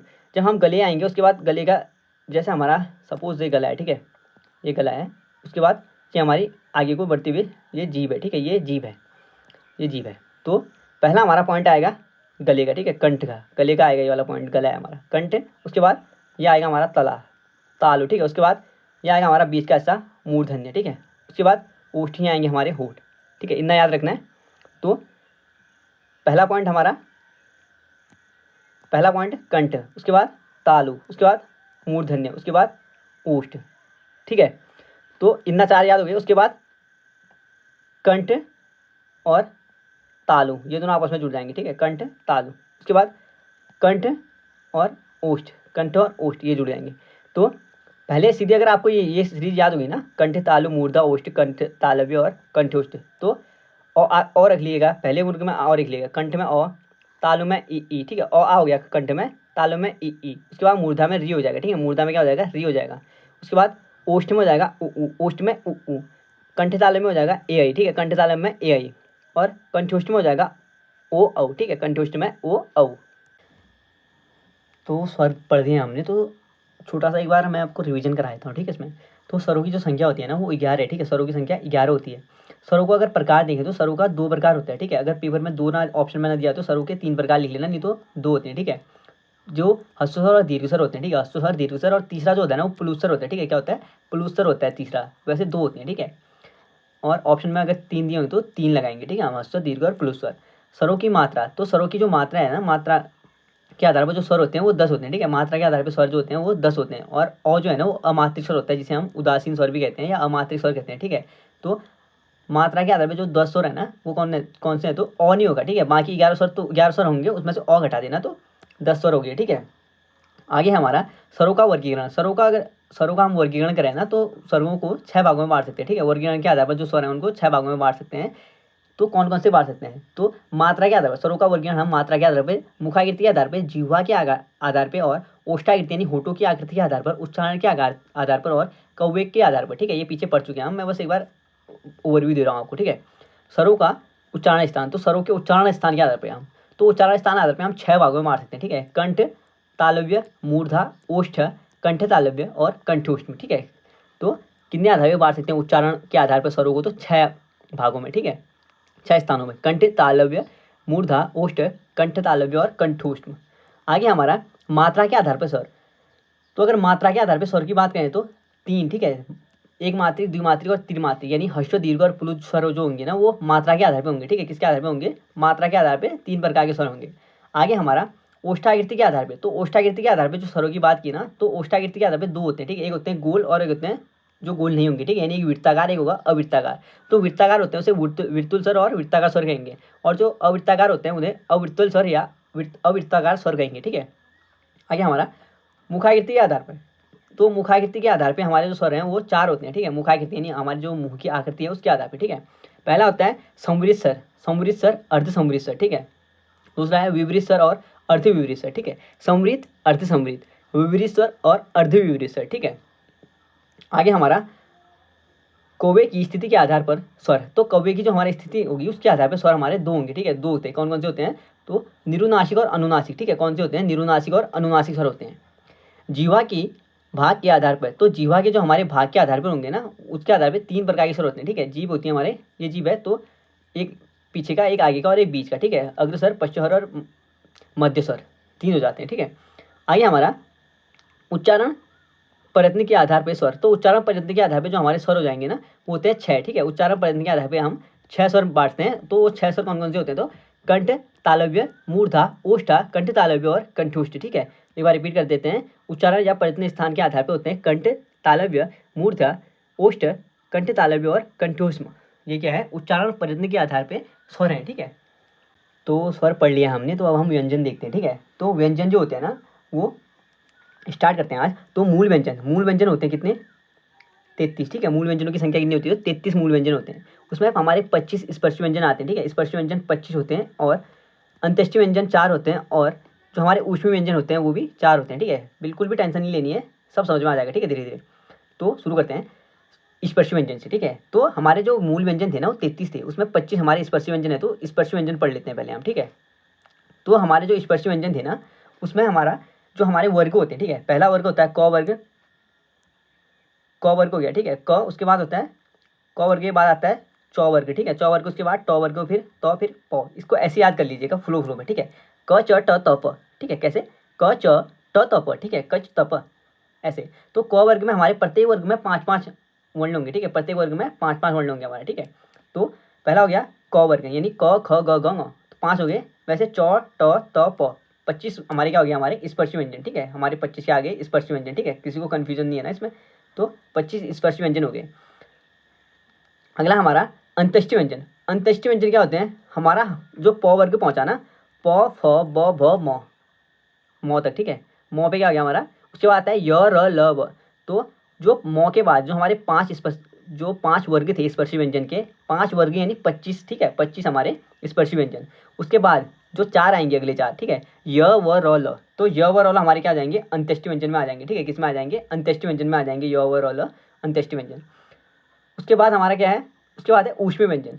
ऊष्मी व्यंजन में 4, यानी कि ऊष्मा जिनसे बोलते हैं, हमारे ऊष्मा बाद में निकलेगी ना, स ह, ये हमारे ऊष्मी व्यंजन है, ठीक है। तो अब डिटेल्स में थोड़ा पढ़ते हैं इनको, ठीक है। डिटेल्स में पढ़ते हैं। तो और भी दे दिया ना मैंने आपको थोड़ा। अब देखते हैं स्पर्शी व्यंजन। तो स्पर्शी व्यंजन में क वर्ग, च वर्ग, ट वर्ग, त वर्ग और प वर्ग हो जाएंगे। कौन कौन से होंगे वो आप खुद कर लेना, ठीक है, अपने हिसाब से। क वर्ग में कौन कौन से आएंगे? 5 शुरू के 5 ही होंगे, ठीक है। एक वर्ग में क ख ग घ ङ, च छ ज ज ण, त थ द द, ऐसे करके, तो 5-5 करके। तो प वर्ग तक हो जाएगा हमारा। इसमें जो हमारा जो देखा जाए ना, हमारे अगर मूल स्पर्शी व्यंजन पूछा है कि मूल स्पर्शी व्यंजन कितने होते हैं? स्पर्शी व्यंजन तो हमारे 25 होते हैं, ठीक है, कोई भी बता देगा अब। पर मूल जो स्पर्शी व्यंजन होते हैं ना वो हमारे 16 होते हैं, ठीक है। मूल स्पर्शी व्यंजन क्या होते हैं? हमारे 16 मूल स्पर्शी व्यंजन होते हैं। इन 16 मूल स्पर्शी व्यंजनों में ना पूछा है कि कौन कौन से स्पर्शी व्यंजन आएंगे।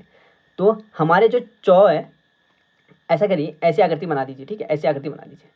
तो च छ ज झ, यानी ये वाली जो हमारी लाइन है ना, ये स्पर्शी व्यंजन में तो आएगी, पर मूल स्पर्शी व्यंजन में ये वाली लाइन नहीं आएगी, ठीक है, ये नहीं आएगी।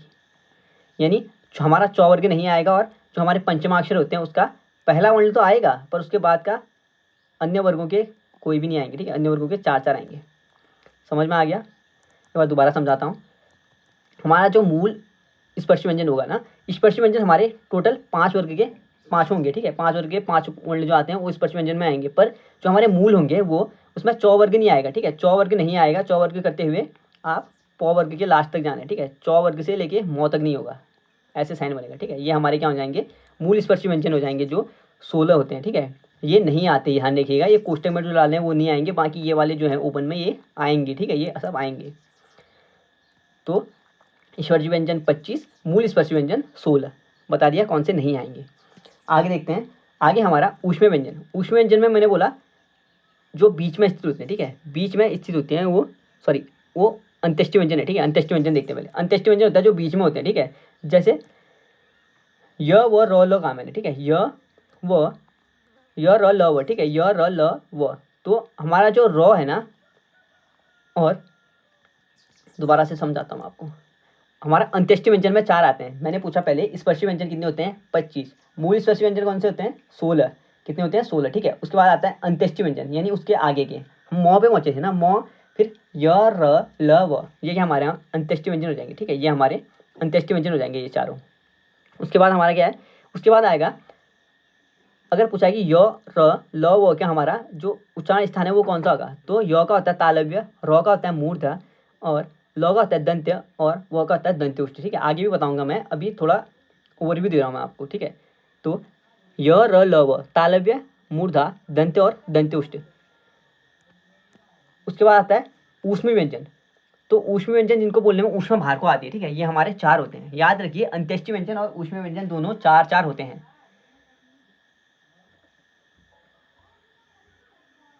ऊष्मी व्यंजन हमारे 4 होते हैं, स और ह, स और ह।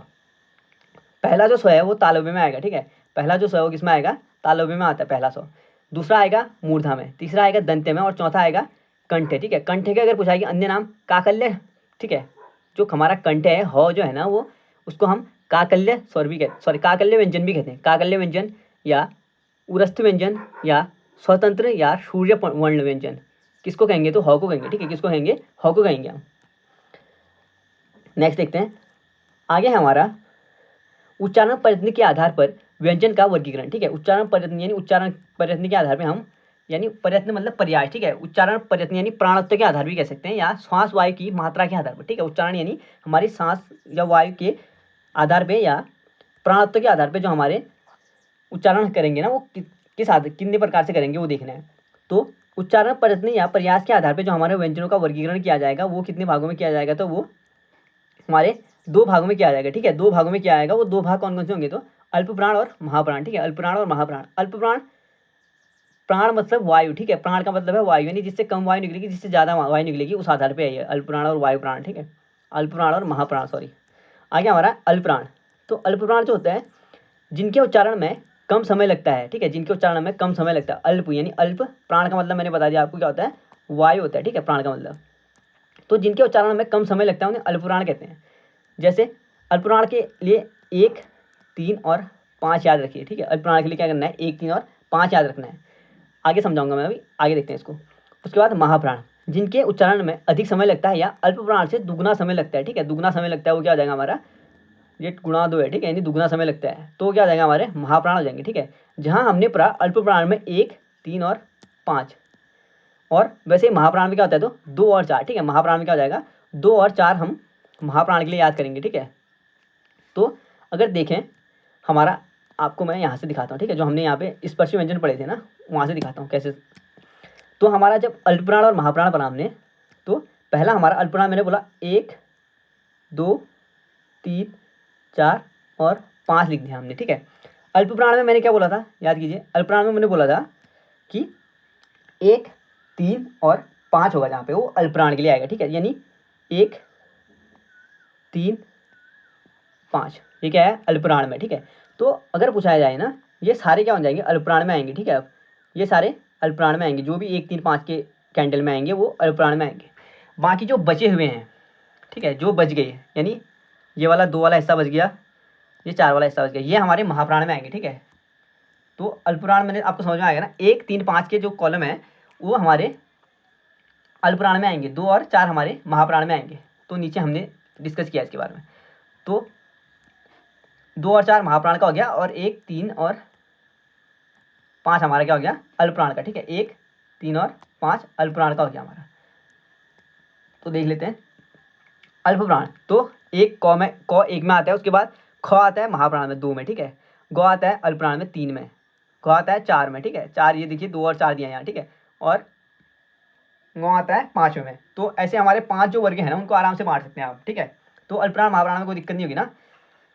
अब आगे देखते हैं, तो हमारे जो अल्पप्राण और महाप्राण बांट दिए हमने, उसके बाद आता है अंत्येष्टि व्यंजन। हमारे जो अंत्येष्टि व्यंजन होते हैं ना वो भी अल्पप्राण में आते हैं। ठीक है, हमारे जो अंत्येष्टि व्यंजन होंगे, अंत्येष्टि व्यंजन कौन कौन से होते हैं, य, र, ल, व। ठीक है, ये अंत्येष्टि व्यंजन होते हैं 4, वो भी किसमें आएंगे, अल्पप्राण में आएंगे। ठीक है, उसके बाद जो सभी स्वर हैं वो भी अल्पप्राण में आते हैं। ठीक है, तो इसकी एक ट्रिक मैं आपको बताता हूँ, आप ये कर लीजिए ना।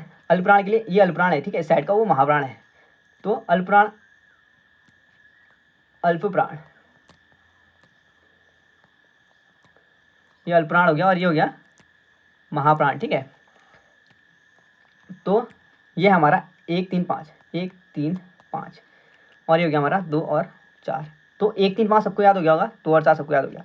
उसके बाद है हमारा उसके बाद हमने क्या करना है ना, 1 3 5 और 2 4 कर दिया। अब मैंने बोला अंत्येष्टि व्यंजन यानी प्लस अंत्येष्टि व्यंजन कर लीजिए,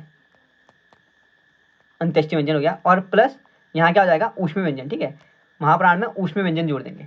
उसके बाद प्लस सभी स्वर, सभी स्वर, ठीक है, प्लस सभी स्वर हो जाएंगे।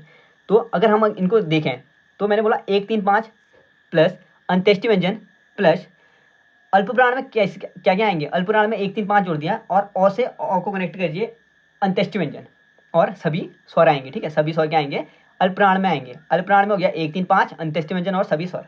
महाप्राण में क्या हो जाएगा 2 4 और ऊष्मी व्यंजन, ठीक है। तो अल्पप्राण की अगर संख्या पूछी जाए तो आराम से निकाल सकते हैं ना। अब जैसे मैंने बोला कि अल्पप्राण में 1 3 और 5 आएगा, तो 1 3 5 करके हमारे 11 और 11 स्वर आएंगे, तो 11 स्वर हो जाएंगे, ठीक है, 11 स्वर हो गया हमारे। प्लस उसके बाद 19 व्यंजन आ जाएंगे, ठीक है, 19 व्यंजन आ जाएंगे। ये सब जोड़ो और अंत्येष्टि व्यंजन जोड़ के 19 स्वर आ जाएंगे, व्यंजन आ जाएंगे, तो टोटल हमारे 30 हो जाएंगे, ठीक है। तो पूछा है कि वर्णमाला में हमारे कितने अल्पप्राण हैं, तो उस टाइम पीरियड पे सवाल का जवाब होगा 30, ठीक है। पूछा है कि कितने स्वर हैं, तो हमारे जो अल्पप्राण में जो स्वर आएंगे वो 11 आएंगे, ठीक है, सभी स्वर अल्पप्राण में होते हैं बोला मैंने। अगर पूछा है कि कितने हमारे अंत्येष्टि व्यंजन अल्पप्राण में आते हैं, तो अंत्येष्टि व्यंजन 4 होते हैं और चारों के चारों अल्पप्राण में आते हैं, ठीक है। अगला है ऊष्मी व्यंजन, तो ऊष्मी व्यंजन कह रहा हूँ, महाप्राण, ठीक है, महाप्राण में क्या आएंगे 2 और 4, तो 2 और 4 हमारे किस में आएंगे, महाप्राण में आ जाएंगे, ठीक है, 2 और 4 महाप्राण में आ जाएंगे। उसके बाद ऊष्मी व्यंजन आएंगे, तो ऊष्मी व्यंजन कितने होते हैं, 4 होते हैं ना, 100 100 100 और ह, तो ये हमारे ऊष्मी व्यंजन 4 हो गए। तो टोटल हमारे कितने आ जाएंगे, तो हमारे जो टोटल आएंगे महाप्राण में वो 14 आएंगे और अल्पप्राण में 30 आएंगे, ठीक है, अल्पप्राण में 30 आएंगे, महाप्राण में 14 आएंगे। तो महाप्राण में कितने ऊष्मी व्यंजन आएंगे पूछा है, तो महाप्राण में कितने ऊष्मी व्यंजन आएंगे, ठीक है। अगर स्पीड तेज हो रही है तो स्लो करके पॉज करके आंसर लगा सकते हो, ठीक है, ऐसी कोई जल्दी नहीं है किसी को, तो अपने हिसाब से अपना टाइम मैनेज करना है। तो मैंने बोला महाप्राण में कितने ऊष्मी व्यंजन आएंगे, ठीक है, तो कितने आएंगे +4, क्योंकि ऊष्मी व्यंजनों की संख्या कितनी होती है, 4 होते हैं। और सारे ऊष्मी व्यंजन मैंने बोला महाप्राण में आएंगे और सारे अंत्येष्टि व्यंजन आएंगे अल्पप्राण में, सारे स्वर आएंगे अल्पप्राण में, ठीक है। आगे देखते हैं घोषत्व के आधार पर वर्गीकरण, ठीक है। तो हमें घोषत्व के आधार पर वर्गीकरण देखना है या स्वरतंत्री के कंपन के आधार पर वर्गीकरण देखने, दोनों एक ही है, ठीक है। घोषत्व मतलब तो घोषत्व जो शब्द बना है ना वो घोष धन कत्वा प्रत्यय लगा है, ठीक है। घोषत्व में कौन सा प्रत्यय है, तो कत्वा प्रत्यय लगा है घोषत्व में। और पूछा जाए कि घोष का अर्थ क्या होता है, तो घोष का अर्थ होता है नाद, ठीक है। घोष का अर्थ क्या होता है, नाद। नाद मतलब ध्वनि, आवाज या गूंज को नाद कहते हैं, ठीक है। ध्वनि, आवाज या गूंज को नाद कहा जाता है और जिसका अर्थ क्या होता है, घोषत्व से लिया गया है, ठीक है। घोषत्व यानी नाद, नाद का अर्थ होता है ध्वनि, आवाज या गूंज।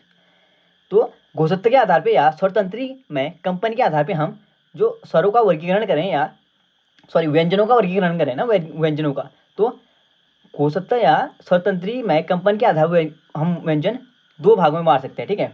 पहला हो जाएगा हमारा अघोष, दूसरा हो जाएगा सघोष, ठीक है। तो कैसे भी याद कर लिए, पहले सघोष या अघोष कैसे भी याद करिए, ठीक है। तो अघोष या सघोष क्यों लिखा है वो भी बताऊंगा मैं आपको। तो अघोष पहले मैंने इसलिए लिखा है और सघोष मैंने किस लिए लिखा है ये बताता हूँ। अघोष यानी शुरू में अ आया ना, अ यानी पहला अक्षर है यानी कि 1, दूसरा 2, 1 और 2 हमारे अघोष में आएंगे, ठीक है। बचा सघोष, सघोष यानी 3 4 5। हमारा मैंने बात करी हमारे जो व्यंजन बांटे हैं ना, तो वो 5 वर्गों में बांटे हैं स्टार्टिंग के, ठीक है, 5 वर्गों में, जैसे क च ट त प, 5 वर्ग हैं। तो इन 5 वर्गों को बांटा इसलिए है ना कि हमारा जो व्याकरण है वो आसानी से समझा जाए। तो पहला वर्ण ये हो गया, दूसरा, तीसरा, चौथा और 5वां है, ठीक है।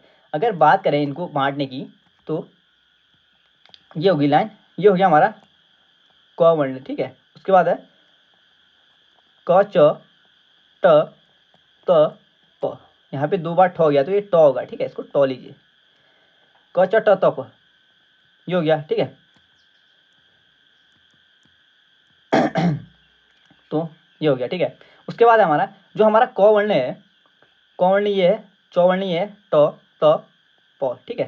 5 वर्णों में बांट देना तो हमारे 5 वर्ण ये हो जाएंगे। तो 5 वर्ण में हमारे 25 व्यंजन आएंगे, ठीक है, 25 व्यंजन आएंगे। तो मैंने बोला अघोष है पहला और दूसरा, और सघोष है तीसरा, चौथा, 5वां, ठीक है। शायद क्लास लंबी हो रही है तो शॉर्ट में बताते हैं थोड़ा, ठीक है। तो 1 2 अघोष हो जाएगा, 1 और 2, ठीक है, यानी हमारे जो 5 वर्ण थे उनमें पहला और दूसरा अघोष हो जाएगा। तो क ख च छ ट ठ ठीक है, ये टॉ हो जाएगा। और तो थ पौ पौ, ठीक है, ये हमारे हो गए अघोष। तो 25 में तो ईजी हो जाएगा ना, पहला और दूसरा हो जाएगा अघोष, तीसरा चौथा पाँचवा सघोष हो जाएगा, ठीक है, 25 में, ठीक है, मैंने 5 वर्णों की बात कर रहा हूँ मैं। उसके बाद हमारे जो पहले, उसके बाद हमारा जब फ फ ब भ म आएगा ना, उसके बाद य र ल व आता है। तो य र ल व कहाँ जाएगा, सघोष में, ठीक है, य र ल व कहाँ जाएगा, सघोष में जाएगा। सघोष में चले गया य र ल व, बचा स और ह। तो हमारा जो स है ना, वो कहाँ जाएगा, स बोला है मैंने, तीनों जो आएंगे ना वो अघोष में जाएंगे, तीनों कहाँ जाएंगे, अघोष में चले जाएंगे। तो अगर टोटल बात करें तो अघोष जो हो गया उसका रूल है पहला कॉमा दूसरा प्लस तीनों, ठीक है, तीनों प्रकार के तीनों 100 आ जाएंगे, तीनों क्या आ जाएंगे, 100 आ जाएंगे, ठीक है, तीनों 100 में ये ले लीजिए। और उसके बाद हमारा जो सघोष है, अघोष तो हमारा हो गया, सघोष हमारा है, सघोष का रूल है 3 4 5, ये हमारे सघोष में आएंगे। और हमारा जो अंत्येष्टि व्यंजन थे य र ल व, ठीक है, य र ल व, ये क्या आ जाएंगे, सघोष में, ठीक है। अगर बात करें ना, सघोष में आएंगे। और सभी जो स्वर हैं, स्वर सघोष, स्वर सघोष, स्वर क्या में आएंगे, सघोष में आएंगे, ठीक है। सभी स्वर मतलब 11 स्वर, ठीक है, 11 स्वर हमारे कहाँ आएंगे, सघोष में आ जाएंगे। अगर स्वरों की संख्या की बात की जाए ना, जैसे हमने वहाँ पे पढ़ा था, तो यहाँ हो जाएगी, जैसे हमने अल्पप्राण महाप्राण पढ़ा था, तो स्वर सघोष स्वर 31 होते हैं, ठीक है, सभी जो सघोष स्वर होते हैं वो सघोष वर्ण होते हैं, 31 होते हैं। अगर पूछा जाए कि सघोष वर्णों में सघोष स्वरों की संख्या कितनी होती है, ठीक है, सघोष स्वरों की संख्या कितनी होती है, तो 11 हो जाएगी। कैसे, क्योंकि मैंने बोला सभी जो स्वर आते हैं वो सघोष में आते हैं, ठीक है, सभी स्वर सघोष में आते हैं। तो अ इ उ री प्रारंभिक या मूल स्वर। उसके बाद जो संयुक्त स्वर आएंगे आ, बड़ा ई, बड़ा ऊ, ए ऐ उ औ, ये क्या हमारे सघोष में आ जाएंगे, ठीक है, सभी स्वर सघोष में आ जाएंगे। तो व्यंजन 20 व्यंजन और 11 स्वर हो जाएंगे हमारे 31 वर्ण, जो क्या आएंगे, सघोष में आएंगे, ठीक है।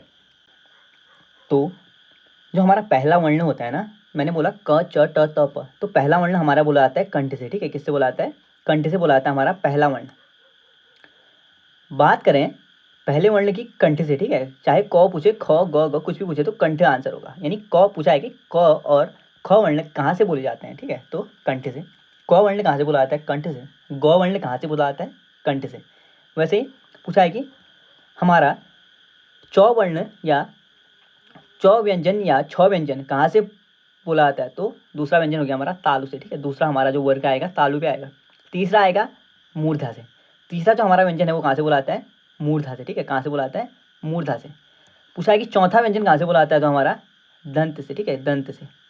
और हमारा जो पांचवा व्यंजन बोला जाता है वो बोला जाता है ओष्ठ से, यानी होठों से, ठीक है, ओष्ठ यानी होठों से। अगर बात करें हम, अगर ऐसे याद करें इसको, क हमें अगर ऐसे याद हो क च ट त प, कच ट, ठीक है, और हमें ये याद हो कि पहले हमारा स्टार्टिंग में कंठ आता है, फिर तालु, फिर मूर्धन्य, फिर दंत और ओष्ठ, तो दिक्कत ही खत्म, ठीक है, दिक्कत ही खत्म हो जाएगी ना। आगे हमारा अंत्येष्टि व्यंजन पूछा। अगर अंत्येष्टि व्यंजन पूछा है कि कितने हैं, अंत्येष्टि व्यंजन कितने होते हैं, तो अंत्येष्टि व्यंजन होते हैं 4।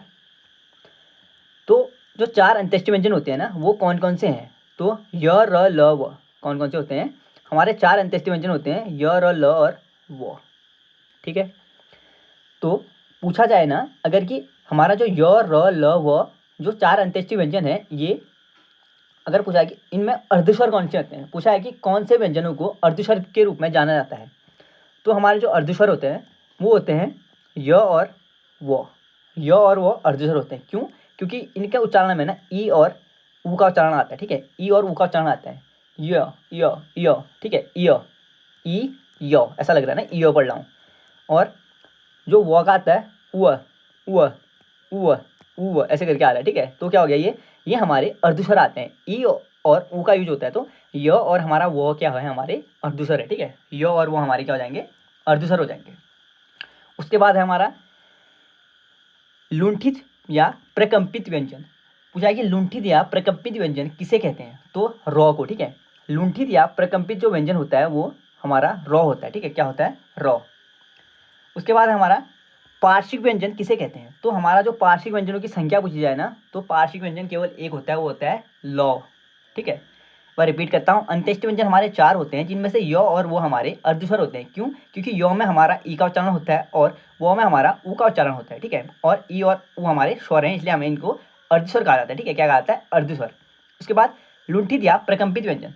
तो लुंठित या प्रकंपित व्यंजन हमारा रॉ है, ठीक है। कितनी संख्या है इसकी? वर्णमाला में लुंठित या प्रकंपित व्यंजन किसे कहा जाता है? तो रॉ को कहा जाता है, जो क्या है? लुंठित या प्रकंपित व्यंजनों की संख्या 1 हो गई ना। आगे है पार्श्विक व्यंजन। तो पार्श्विक व्यंजनों की संख्या कितनी होती है? 1। पार्श्विक व्यंजन में कौन आता है? लौ, ठीक है। लौ और लकड़ी। आगे हमारा ऊष्म व्यंजन। तो ऊष्म व्यंजन देखा जाए ना, तो ऊष्म व्यंजन हमारा होता है 4 होते हैं ऊष्म व्यंजन, ठीक है। कितने होते हैं? 4, जिनको बोलने में हमारी ऊष्मा बाहर को निकले, यानी सौ, सौ, स और ह। ये हमारे ऊष्म व्यंजन है, ठीक हो गया। जिनकी संख्या कितनी होती है? 4। आगे देखते हैं, पूछा है कि इनका उच्चारण स्थान कहाँ से है, ठीक है। जो हमारे ऊष्म व्यंजन है उसका उच्चारण स्थान कहाँ से है? पहला आता है सौ तालव्य से, सौ मूर्धन्य से। पहला सौ तालव्य से, दूसरा सौ मूर्धन्य से और तीसरा सौ आता है हमारा दंत से, ठीक है। तीसरा सौ आता है दंत से। तो पहला ऐसे याद कीजिए ना, ये हमारी जीभ है, सपोज ये हमारा तला है, ये हमारा मध्य का हिस्सा है और ये हमारे यहाँ पे हमारे दांत है, ठीक है। पहला सौ हमारा तले से, ठीक है। तो पहला सौ तले से, दूसरा सौ मध्य से और तीसरा सौ हमारा आता है दांतों से, ठीक है, दंत सौ।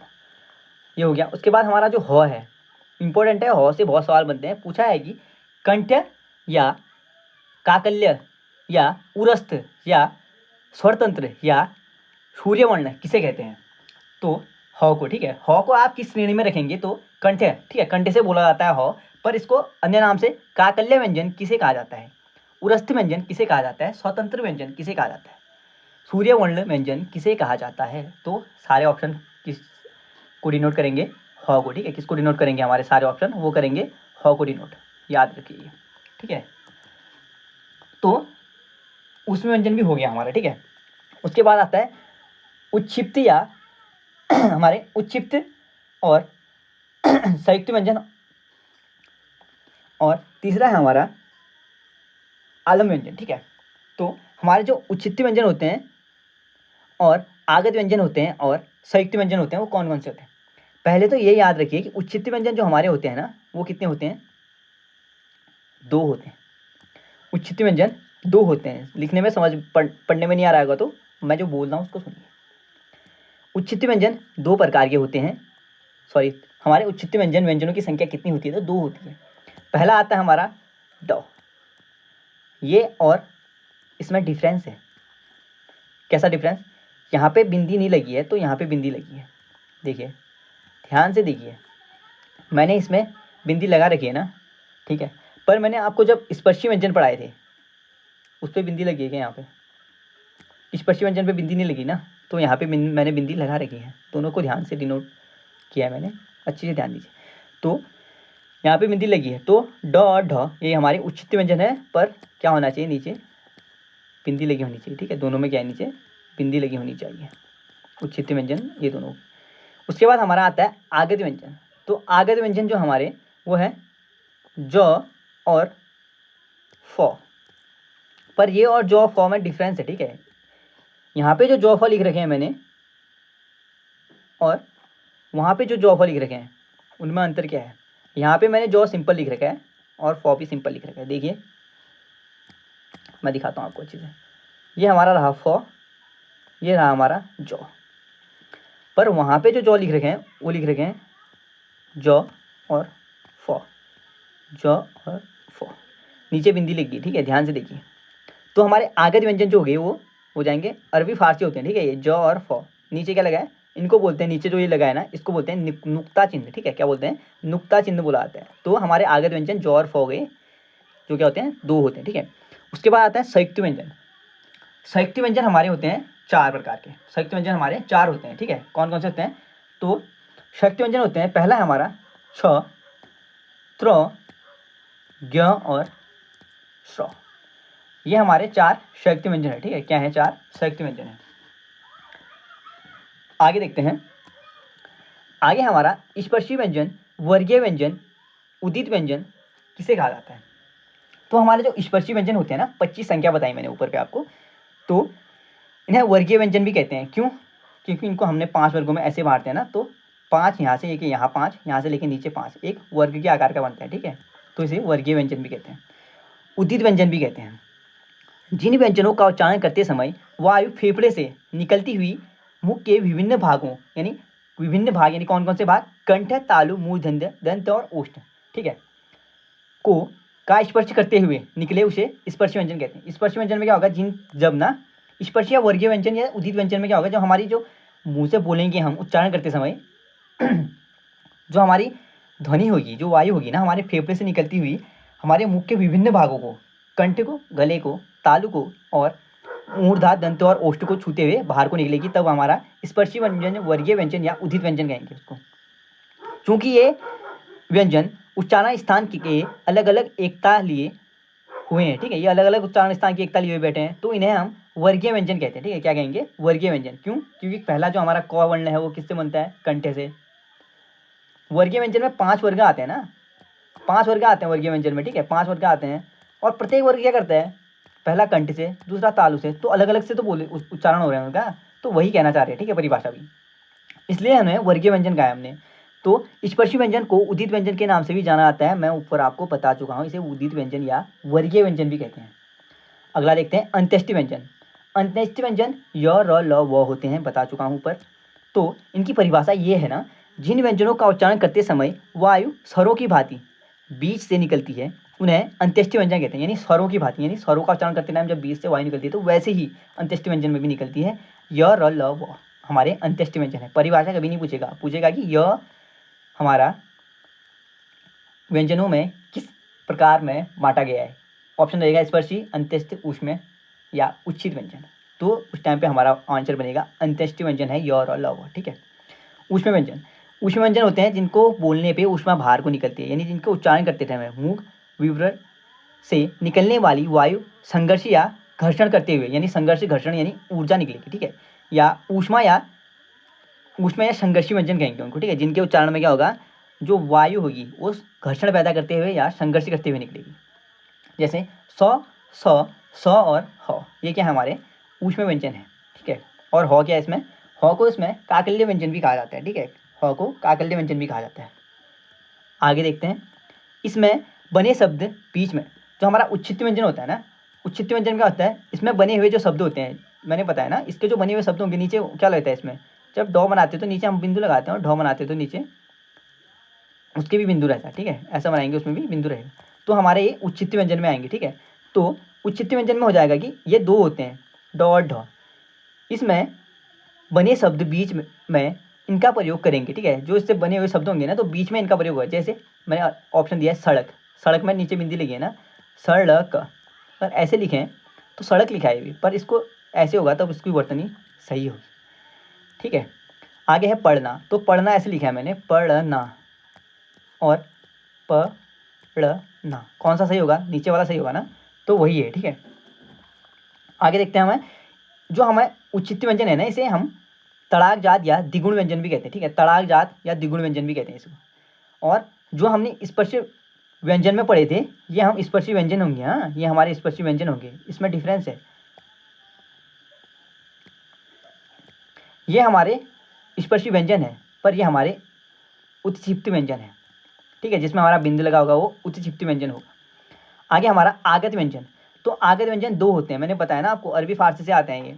तो आगत मतलब आया हुआ, ठीक है, आगत मतलब क्या होता है, आया हुआ, यानी जो और फ, हमारे जो और जो फ होंगे ना, जो उन पे नुक्ता लगा होगा, ठीक है, जिन पे क्या होगा, नुक्ता लगा होगा, वो हमारे क्या होंगे, आगत व्यंजन होंगे, ठीक है, ये हमारा नुक्ता लगा है इन दोनों में। तो अरबी फारसी भाषा से आए हैं, ठीक है, पूछा है कि आगत व्यंजन कहाँ से आए, तो अरबी फारसी भाषा से आए हैं। जैसे सजा, सजा लिखा है, सजा लिखेंगे नुक्ता लगा के, ठीक है, सजा कैसे लिखेंगे, नुक्ता लगा के। फना, फना लिखेंगे नुक्ता लगा के, तो जो और फ में लगेगा, ठीक है। तो नुक्ता भारत में सर्वप्रथम नुक्ता का जो प्रयोग दिखा जाए ना, तो राजा शिव प्रसाद सितारे हिंद ने किया था, ठीक है। नुक्ता का जो प्रयोग किया था भारत में सबसे पहले, वो किसने किया था, तो शिव प्रसाद सितारे हिंद ने किया था, ठीक है, किसने किया था, शिव प्रसाद सितारे हिंद ने नुक्ता का भारत में सबसे पहले प्रयोग किया था। तो उच्छिप्त या उच्छिप्त व्यंजन जो होते हैं ना, वो होते हैं ट और ढ। इन्हें नवीन विकसित ध्वनियाँ भी कहा जाती है। उच्चिप्ति व्यंजन और जो आगत व्यंजन है हमारे, उन्हें हम नवीन विकसित ध्वनियाँ भी कहा जाता है। ठीक है, ज और फ हो गया जो बिंदु लगे होंगे, और हमारे ड और ढ होंगे जो उच्चिप्त होंगे। ठीक है, उच्चिप्त व्यंजन और आगत व्यंजन। आगत व्यंजन बताया ज और फ होते हैं, उच्चिप्त व्यंजन बताया ड और ढ होते हैं, दो होते हैं। ठीक है, इनको हम नवीन विकसित ध्वनि कहते हैं। क्या कहते हैं? नवीन विकसित ध्वनि। संयुक्त व्यंजन देखने, ठीक है, तो संयुक्त व्यंजन हमारे होते हैं छ, त्र, ज्ञ और श्र। तो ये किस किस से मिलके बने होते हैं वो देखना है। ठीक है, अभी हमने तो जो श्र बनता है ना वो क और स से बनता है। ठीक है, क और स, ध्यान रहे इस पे हलंत होगा। ठीक है, क और स से बनता है श्र। उसके बाद त्र बनता है त और र से। ठीक है, त और र से। उसके बाद ज्ञ बनता है ज और य से। ठीक है, ज और य से, हलंत लगाना ना भूलें। ठीक है, और जो श्र बनता है वो बनता है हमारा, श्र किससे बनेगा? ये बनेगा स और र से। ठीक है, स और र से। आगे है हमारा, और अगर पूछा जाए ना ज्ञ का उच्चारण स्थान, इंपॉर्टेंट है, ज्ञ का उच्चारण स्थान पूछा जाता है। ठीक है, तो ये तालु से है। ठीक है, ज्ञ का उच्चारण स्थान तालु से बोला जाता है, ज्ञ। नासिक व्यंजन, तो नासिक के व्यंजन कितने होते हैं? तो 5 होते हैं। ठीक है, नासिक के व्यंजन कितने होते हैं? 5 होते हैं नासिक के व्यंजन। तो पूछा है कि नासिक के व्यंजन या पंचमाक्षर व्यंजन कितने होते हैं? सॉरी, पंचमाक्षर व्यंजन या नासिक के व्यंजन वैसे 9 होंगे। ठीक है, वैसे क्या होंगे? 9 होंगे। पर अगर पूछा है कि पंचमाक्षर नासिक के 9 होंगे, ठीक है, पर केवल अगर नासिक के व्यंजन पूछा है तो 5 होंगे। केवल नासिक के व्यंजन 5 होंगे। ठीक है, कौन कौन से होंगे वो 5? पहला है ङ, ङ, ङ, ङ और म। ठीक है, ये 5 क्या होंगे? जो हमारे वर्ग पढ़े थे ना हमने, ये पढ़ा था हमने स्पर्शी व्यंजन का या वर्गीय व्यंजन को। ये हमारे क वर्ण था, ये च, ट, प और त। तो इसका जो लास्ट होगा, जैसे यहाँ का ङ हो गया, यहाँ का ये हो गया, उसके बाद ण हो गया, उसके बाद न हो गया, उसके बाद म हो गया, ये हमारे क्या होंगे? पंचमाक्षर होंगे। ठीक है, आगे हमारा संघर्षी व्यंजन। तो संघर्षी स्पर्शी संघर्षी व्यंजन क्या होगा बता चुका हूँ। च, छ, ज और झ, स्पर्शी संघर्षी व्यंजन। ठीक है, च, छ, ज और झ क्या होंगे? हमारे स्पर्शी संघर्षी व्यंजन होंगे। ठीक है, यहाँ पे नुक्ता लगाइए, कोई वो नहीं है। ठीक है, गलत है, ये नुक्ता नहीं लगना चाहिए, गलती से टच होगी पेन। तो स्पर्शी संघर्षी व्यंजन हमारे क्या होंगे? च, छ, ज और झ, ये 4 हमारे क्या होते हैं? स्पर्शी संघर्षी व्यंजन होते हैं। पार्श्विक व्यंजन ल हो जाएगा, लुंठित व्यंजन र हो जाएगा। ठीक है, पार्श्विक व्यंजन ल, लुंठित व्यंजन र। और जो हमें अर्धस्वर कहते हैं वो य और वो अर्धस्वर होते हैं। ठीक है, आगे दिया है वैसे। उच्चित व्यंजन होता है ड और ढ, नीचे बिंदी होनी चाहिए। ठीक है, उच्च व्यंजन में ड और ढ होते हैं, नीचे बिंदी होनी चाहिए, याद रखिएगा ये। उसके बाद होता है हमारा वतर्ष्य व्यंजन। ठीक है, वतर्ष्य व्यंजन के हमारे होते हैं सरल जन करके याद कीजिए। ठीक है, वैसे न, स, ल, ज, र करके होते हैं, पर सरल जन एक ट्रिक है। ठीक है, हमारे पूछा है कि वतर्ष्य व्यंजन कितने होते हैं, तो हमारे ये होते हैं 5 सरल जन। ठीक है, स होता है, र होता है, ल होता है, ज होता है, न होता है। आगे है अर्धस्वर। तो अर्धस्वर या संघर्षहीन स्वर किसे कहते हैं? तो अर्धस्वर या जो संघर्षहीन व्यंजन कहते हैं वो किसे कहते हैं? तो य और वो को। ठीक है, संघर्षहीन व्यंजन य और वो, अर्धस्वर य और वो। ठीक है, दोनों क्या होंगे? संघर्षहीन कहे या अर्धस्वर कहे, वो कौन होंगे? य और वो होंगे। आगे है वतर्ष्य का अर्थ है, तो वतर्ष्य जो हमने पढ़े थे ना, वतर्ष्य व्यंजन कितने होते थे? 5, सरल जन करके ट्रिक बनाई थी। तो उसका अर्थ क्या होता है? तो वतर्ष्य का अर्थ होता है मसूड़ा। ठीक है, वतर्ष्य का अर्थ क्या होता है? मसूड़ा। वर्ण, तो वर्ण क्या होता है उसको हम कनेक्ट करते हुए 3 अलग अलग चीज़ें देखेंगे। ठीक है, वर्ण होते हैं, देखें तो भाषा की मौखिक इकाई को ध्वनि कहते हैं। ठीक है, भाषा की मौखिक इकाई को ध्वनि कहते हैं। ठीक है, भाषा की सबसे छोटी सार्थक इकाई को शब्द कहते हैं। भाषा की सबसे छोटी सार्थक इकाई को शब्द कहते हैं। तीनों को अलग अलग चीज़ों से कनेक्ट कीजिए। भाषा की मौखिक इकाई ध्वनि। ठीक है, मौखिक जो हमारे मन में है ध्वनि। ठीक है, भाषा की सबसे छोटी सार्थक इकाई, सार्थक यानी शब्द, सार्थक इकाई भाषा की शब्द, 100 से 100 शब्द सार्थक इकाई। ठीक है, भाषा की। उसके बाद है भाषा की सबसे छोटी लिखित इकाई। तो लिखित इकाई लिखेंगे क्या? वर्णमाला में लिखते हैं ना, तो लिखित इकाई क्या होगी? वर्ण होगी। ठीक है, तो एक बार रिपीट करता हूँ। मौखिक इकाई हो जाएगी हमारी ध्वनि, भाषा की सबसे छोटी सार्थक इकाई हो जाएगी शब्द, और भाषा की सबसे छोटी लिखित इकाई हो जाएगी हमारी वर्ण। ठीक है, लिखित इकाई वर्ण। आगे है स्पर्शी संघर्षी व्यंजन। तो स्पर्शी संघर्षी व्यंजन हमारा है तो जिन व्यंजनों का उच्चारण करते समय स्पर्श का समय अधिक रहता है। ठीक है, स्पर्शी संघर्षी व्यंजन में क्या होता है? जिस वर्णों का ना, इस व्यंजनों का उच्चारण करते टाइम पीरियड पे हमारा जो अधिक टाइम होता है, ठीक है, समय क्या होता है, अधिक होता है, संघर्षी जो अधिक टाइम पीरियड लेता है, अधिक समय लेता है, ठीक है, अधिक समय रहता है, तथा अंतिम ध्वनि स्पर्श हो जाती है, ठीक है। पूछा है कि जिन व्यंजनों का उच्चारण करते समय तो स्पर्श का उस टाइम पीरियड में ना स्पर्श का समय अधिक रहता है तथा अंतिम ध्वनि संघर्षी हो जाती है, ठीक है, अंतिम ध्वनि क्या हो जाती है, संघर्षी हो जाती है, उसे स्पर्श संघर्षी व्यंजन कहते हैं। तो ये स्पर्श संघर्षी व्यंजन कितने होते हैं, 4 होते हैं। परिभाषा नहीं पूछेगा, ठीक है, सिर्फ पूछेगा कि कौन कौन से होते हैं 4। तो चौ, छ, जौ और झ स्पर्श संघर्षी व्यंजन है, ठीक है। आगे है नासिक्य व्यंजन। जिन व्यंजनों का उच्चारण करते समय वायु नासिका यानी नाक से बाहर निकलती है, उसे नासिक्य व्यंजन कहते हैं। तो पूछा कि कौन कौन से होते हैं, कितने होते हैं। नासिक्य व्यंजनों की संख्या 5 होती है। प्रत्येक वर्ग का 5वां अक्षर नासिक्य व्यंजन है, ठीक है। हमने स्पर्शी व्यंजन पढ़े थे ना, स्पर्शी व्यंजन, वर्गीय व्यंजन, ठीक है। इनका जो क वर्ग, चौ वर्ग, ट वर्ग, त वर्ग, प वर्ग, इनका 5वां, प्रत्येक वर्ग का 5वां जो हमारा वर्ण होगा वो हमारा आएगा नासिक्य व्यंजन में, ठीक है। कितनी हो जाएगी इनकी संख्या, 5 हो जाएगी, ठीक है। आगे हमारा लुंठित या प्रकंपित व्यंजन। तो लुंठित या प्रकंपित व्यंजन होता है जिन व्यंजनों का उच्चारण करते समय हमारी जीवा लुढ़क कर चलती है, ठीक है। जिन व्यंजनों का उच्चारण करते टाइम पीरियड पे हमारी जो जीभ है वो लुढ़क कर चलेगी या बेलन की तरह गोल हो जाएगी, ठीक है, बेलन की तरह क्या हो जाएगी, गोल हो जाएगी, उसे लुंठित या प्रकंपित व्यंजन कहेंगे, ठीक है। लुंठित या प्रकंपित व्यंजन कहेंगे। जैसे हमारा उदाहरण है रॉ, रॉ, ठीक है, लुंठित या प्रकंपित व्यंजन रॉ हो जाएगा उदाहरण। अगला है अर्धस्वर या संघर्षहीन स्वर, संघर्षहीन व्यंजन, ठीक है। अर्धस्वर या संघर्षहीन पूछ रहा है, तो मैंने बताया था ना अर्धस्वर कौन कौन से हैं, य और व। क्यों, क्योंकि जो य है उसमें ई का उच्चारण होता है और वो में य का, वो में ऊ का उच्चारण होता है, ठीक है। तो जिन व्यंजनों का उच्चारण करते समय पहले वे स्वर की स्थिति में होते हैं, बाद में व्यंजन में परिवर्तित हो जाते हैं, उन्हें अर्धस्वर कहा जाता है। जैसे इय, ईय, उअ, उअ, उअ, ऐसे, ठीक है। यानी कौन से हैं, य और व, क्या है, ये 2 हैं, ठीक है, ई, य और व और उ। आगे देखते हैं, आगे है हमारा उच्छित व्यंजन। तो उच्छित व्यंजन क्या होते हैं, या तड़ान जात व्यंजन या द्विगुण व्यंजन। तो उच्छित व्यंजनों को तड़ान जात व्यंजन या द्विजित व्यंजन कहते हैं, ठीक है, तड़ाक जात व्यंजन। आगे हमारा जिन व्यंजनों का उच्चारण करते समय हमारी जीवा तेजी से ऊपर जाती है और उतनी ही तेजी से नीचे आती है, उसे उच्छित व्यंजन कहते हैं। जैसे मैंने बताया था जो स्पर्शी व्यंजन होंगे ना, उसमें ड और ढ ये सिंपल होंगे, पर उच्छित या तड़ाक जात या द्विगुण व्यंजनों में ड और ढ के नीचे पिंता लगा होगा, ठीक है। ये हमारे क्या हो जाएंगे, उच्छित व्यंजन हो जाएंगे, ठीक है। आगे हमारा पार्श्विक व्यंजन। तो पार्श्विक व्यंजन कौन से हो जाएंगे, ये देखना है। पार्श्विक को अगर तोड़े तो पार्श्व धन इक यानी बगल या पीछे होता है, ठीक है। पार्श्व का अर्थ होता है पीछे या बगल में।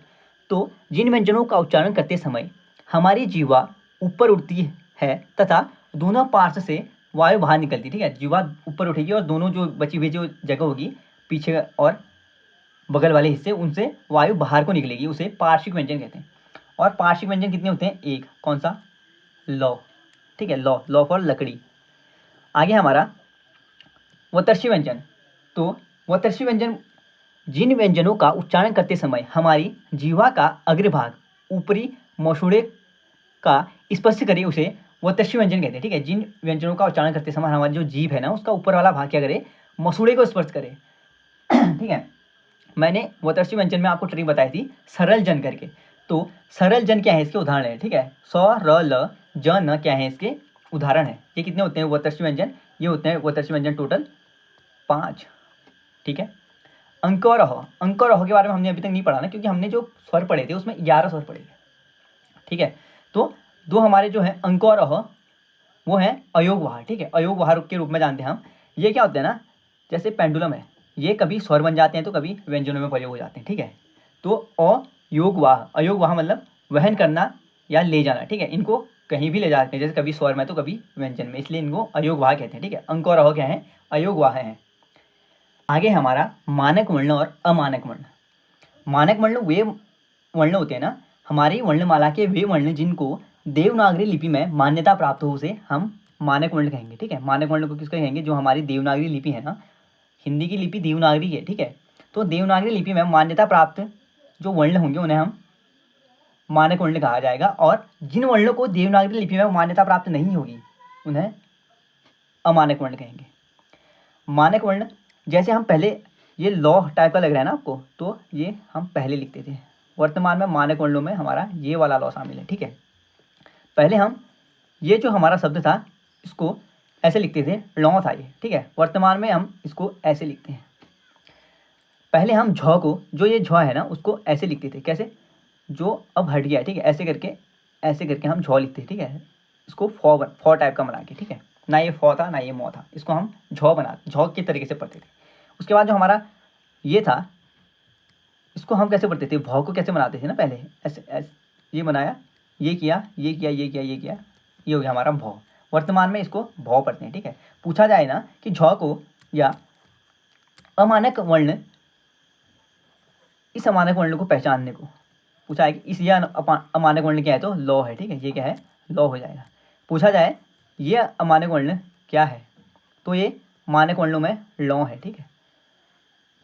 पूछा जाए कि ये जो अमानक वर्ण है वो क्या है, मानक वर्ण की श्रेणी में इसे झ कहा जाता है। ये जो मानक वर्ण है वह क्या है, तो वर्तमान में ये जो अमानक वर्ण था ना, ये इसे वर्तमान में मानक वर्ण की श्रेणी में भौ बनाया गया है, ठीक है, भौ बनाया गया है। तो आगे देखते हैं।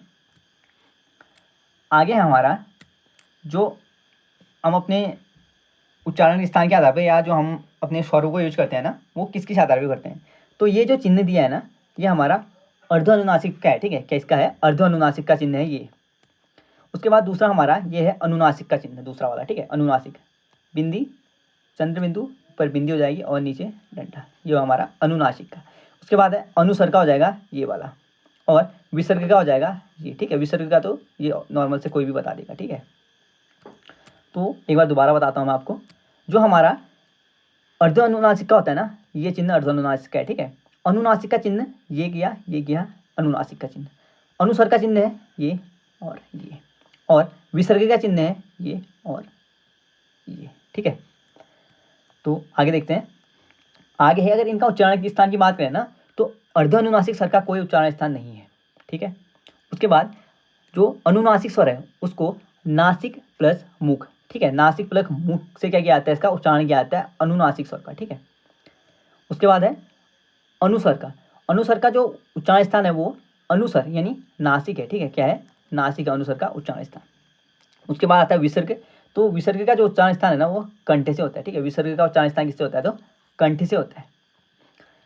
अगला है हमारा, तो उच्चारण स्थान के आधार पर देख लिया, पर प्रयोग के आधार पर देखते हैं। तो हमारा जो अर्धोनुनासिक है ना, अर्धोनुनासिक ऐसा है, तो इसका हम प्रयोग कैसे करते हैं, ऑफिस, ठीक है, डॉक्टर, ऐसे शब्दों में यूज करते हैं ना, तो ये हमारे क्या हो जाएगा, अर्धोनुनासिक स्वर हो जाएगा, ठीक है। अर्धोनुनासिक स्वर का प्रयोग किसके करते हैं, अंग्रेजी में करते हैं, अंग्रेजी में। दूसरा है हमारा अनुनासिक स्वर। अनुनासिक स्वर का जो हमारा प्रयोग किया जाता है ना, वो किया जाता है तद्भव शब्द में, ठीक है। तद्भव शब्द यानी हिंदी के शब्दों में। और अनुनासिक अनुस्वर, अनुनासिक का तो मैं बता चुका हूँ हिंदी में, पर अनुस्वर का जो यूज किया जाता है, ये किया जाता है हिंदी तथा संस्कृत दोनों में, यानी तश्यम तथा तद्भव दोनों में अनुस्वर का यूज किया जाता है, ठीक है। उसके बाद है विसर्ग। विसर्ग का यूज किया जाता है किसमें, तश्यम में, ठीक है। विसर्ग का यूज किसमें करते हैं, तो तश्यम में करते हैं। तो अगर इनके उदाहरण की बात करें, तो जैसे हमारा अर्धनुनासिक है, अर्धनुनासिक में क्या लिखा गया है, यह अंग्रेजी में शब्द यूज किए जाते हैं जैसे डॉक्टर और ऑफिस, ठीक है। अनुनासिक, अनुनासिक में ये नासिक से और मुख से बोले जाते हैं, और ये तद्भव में यूज किए जाते हैं, ठीक है। तद्भव में यूज किए जाते हैं जैसे मुँह, आँख, गेहूँ और चाँद, ये क्या है हमारे ऐसे यूज होगा, ठीक है। ये क्या है हमारा अनुनासिक स्वर। और अनुस्वर, अनुस्वर का इसका यूज किया जाता है, उच्चारण स्थान किया जाता है नाक से और तश्यम तथा तद्भव दोनों शब्दों में। जैसे कौन कौन से शब्द, तो कंकण और कंकण, ठीक है। कैसे बोल रहा हूँ मैं, कंकण और कंकण, ये हमारा हिंदी का शब्द है, यानी तद्भव शब्द है। और ये हमारा जो दूसरा है, ये हमारा तश्यम शब्द है, ठीक है। तो अनुस्वर का प्रयोग संस्कृत यानी तश्यम और हिंदी यानी तद्भव दोनों में होता है अनुस्वर का। विसर्ग, विसर्ग का प्रयोग किया जाता है कंठ से, इसका उच्चारण करते हैं। और विसर्ग का प्रयोग तश्यम में यानी संस्कृत में किया जाता है, ठीक है। किसमें किया जाता है, संस्कृत में। जैसे प्राप्त काल क्या है, संस्कृत है ना, प्राप्तः काल, यानी क्या लगा है, विसर्ग लगा है, ठीक है, प्राप्तः काल क्या है, विसर्ग लगा है। जैसे नमः क्या लगे हैं, विसर्ग लगा है, ठीक है। तो ये हमारा वर्णमाला का चैप्टर कंप्लीट हो गया है। इसके एमसीक्यू अगले दिन देखेंगे, ठीक है।